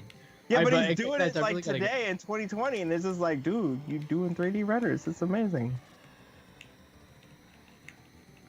Yeah, it's just like the But last Starfighter. Use the right tool for the job. That's all I'm saying. And you know what the tools are. Alex, Search your heart. The only tool I need are my hands. Yeah, but if you... Because I need them to write featuring Modern Video Gamer in the title. I'm just telling you, time is money, man. And when it's just like, hey, I just saved like a few... Like, all right, it's like a game of StarCraft. I'm sorry, I keep going back to StarCraft. But like, dude, editing and putting together videos is a lot like StarCraft. If you get good at StarCraft, you start to learn like, man, this is dumb. When you start like making your graphics in Premiere, like you could do it, and they'll turn out okay, and your audience won't care, but you're gonna care because of all the time that you spent putting into it, rather than just like using a tool that's designed for putting graphics together. That's all I'm saying, man. I'm just going to switch back to Windows Movie Maker. I'm gonna go back to iMovie. That was a much easier, simpler time in my life. iMovie? No. Actually, I had iMovie with my that iMac I was talking about from earlier before Alex joined in. You could do a lot of. iMac was on. Like iMovie was actually where I really like started figuring out editing. So like that was like my first jumping off point, because like Windows Movie Maker doesn't let you really do shit. So I really got to go, but so my iMac came with, it came with iMovie obviously, but there was also an option, like there was like a deal, quote unquote deal for Apple, right? Where you could either, I can't remember what, there was one option to get something, or the other option was you can get like Final Cut Pro X or Final Cut Pro HD, something like that in 2007. And I was like, oh, let me get Final Cut Pro. And that's where I actually learned how to start editing. So, really? Yeah. So Okay. I like Final Cut. I'm sure it's completely different than now, but oh yeah, it's, well, I mean, like they've made it competent, and then they can work with other editors, but the magnetic timeline is so alien. I'm sorry to Yeah, cut you off. actually, Take this dog. Well, I'm actually going to end the stream here because it's actually 1 a.m. my time. But yeah, definitely want to thank everybody for hanging out with the stream you have. I didn't really expect it to go this long, to be honest with you. So. That's what she said, you know. Yeah, ha! See what you did there. But I want to thank you guys for dropping by and hanging out as long as you have. If you weren't aware, the person in the chat with me is Yahel from Wrestle Gaming, and also Alex Mejia, associated with Human Interact, a And also this VR gaming fucker company. over here, just some dude, just telling me like, don't use my shit. Which guy? What now? There's a reference there I'm missing. Yeah, I think somebody in the chat. Okay. Yeah, but anyway, I want to thank you guys very much for dropping by and hanging out. Silver bullet first. Oh, yeah, I want to thank Coors Light for Laney making was sponsor. Oh, and Laney as well for making Yahel happy and allowing him to invest a severe amount of time into his Neo Geo video and making the rest of us. While I worked on Yeah, and probably being very, very supportive in terms of letting him set up a CRT television in the living room and filming it with a track She camera. actually helped. Okay, so real talk, real quick. I could not have gotten those like shots with the panning, motorized shots with the CRT TV looking as good as they did without her help. She was actually very helpful in getting stuff to like set it up, because, well, I didn't really have anything I could like rest that motorized like slider thing on. I put books under the table. And she did more than that, And and she helped me like with like when I was like dialing in like the aperture and all that kind of shit. So actually, she was very helpful. Yeah. Ian. I was saying no, I mean I was saying like I was giving her credit for being supportive of you and not giving you shit for taking up a living room, being supportive of you. There you go. But all right, definitely want to thank you guys very much for hanging out and dropping by as long as you have. You guys have a fantastic evening, day or night, or what you doing. All right, bye. Cheers. All right, there we go. Hey, Ian, I'm just joking. Oh, absolutely, I know you.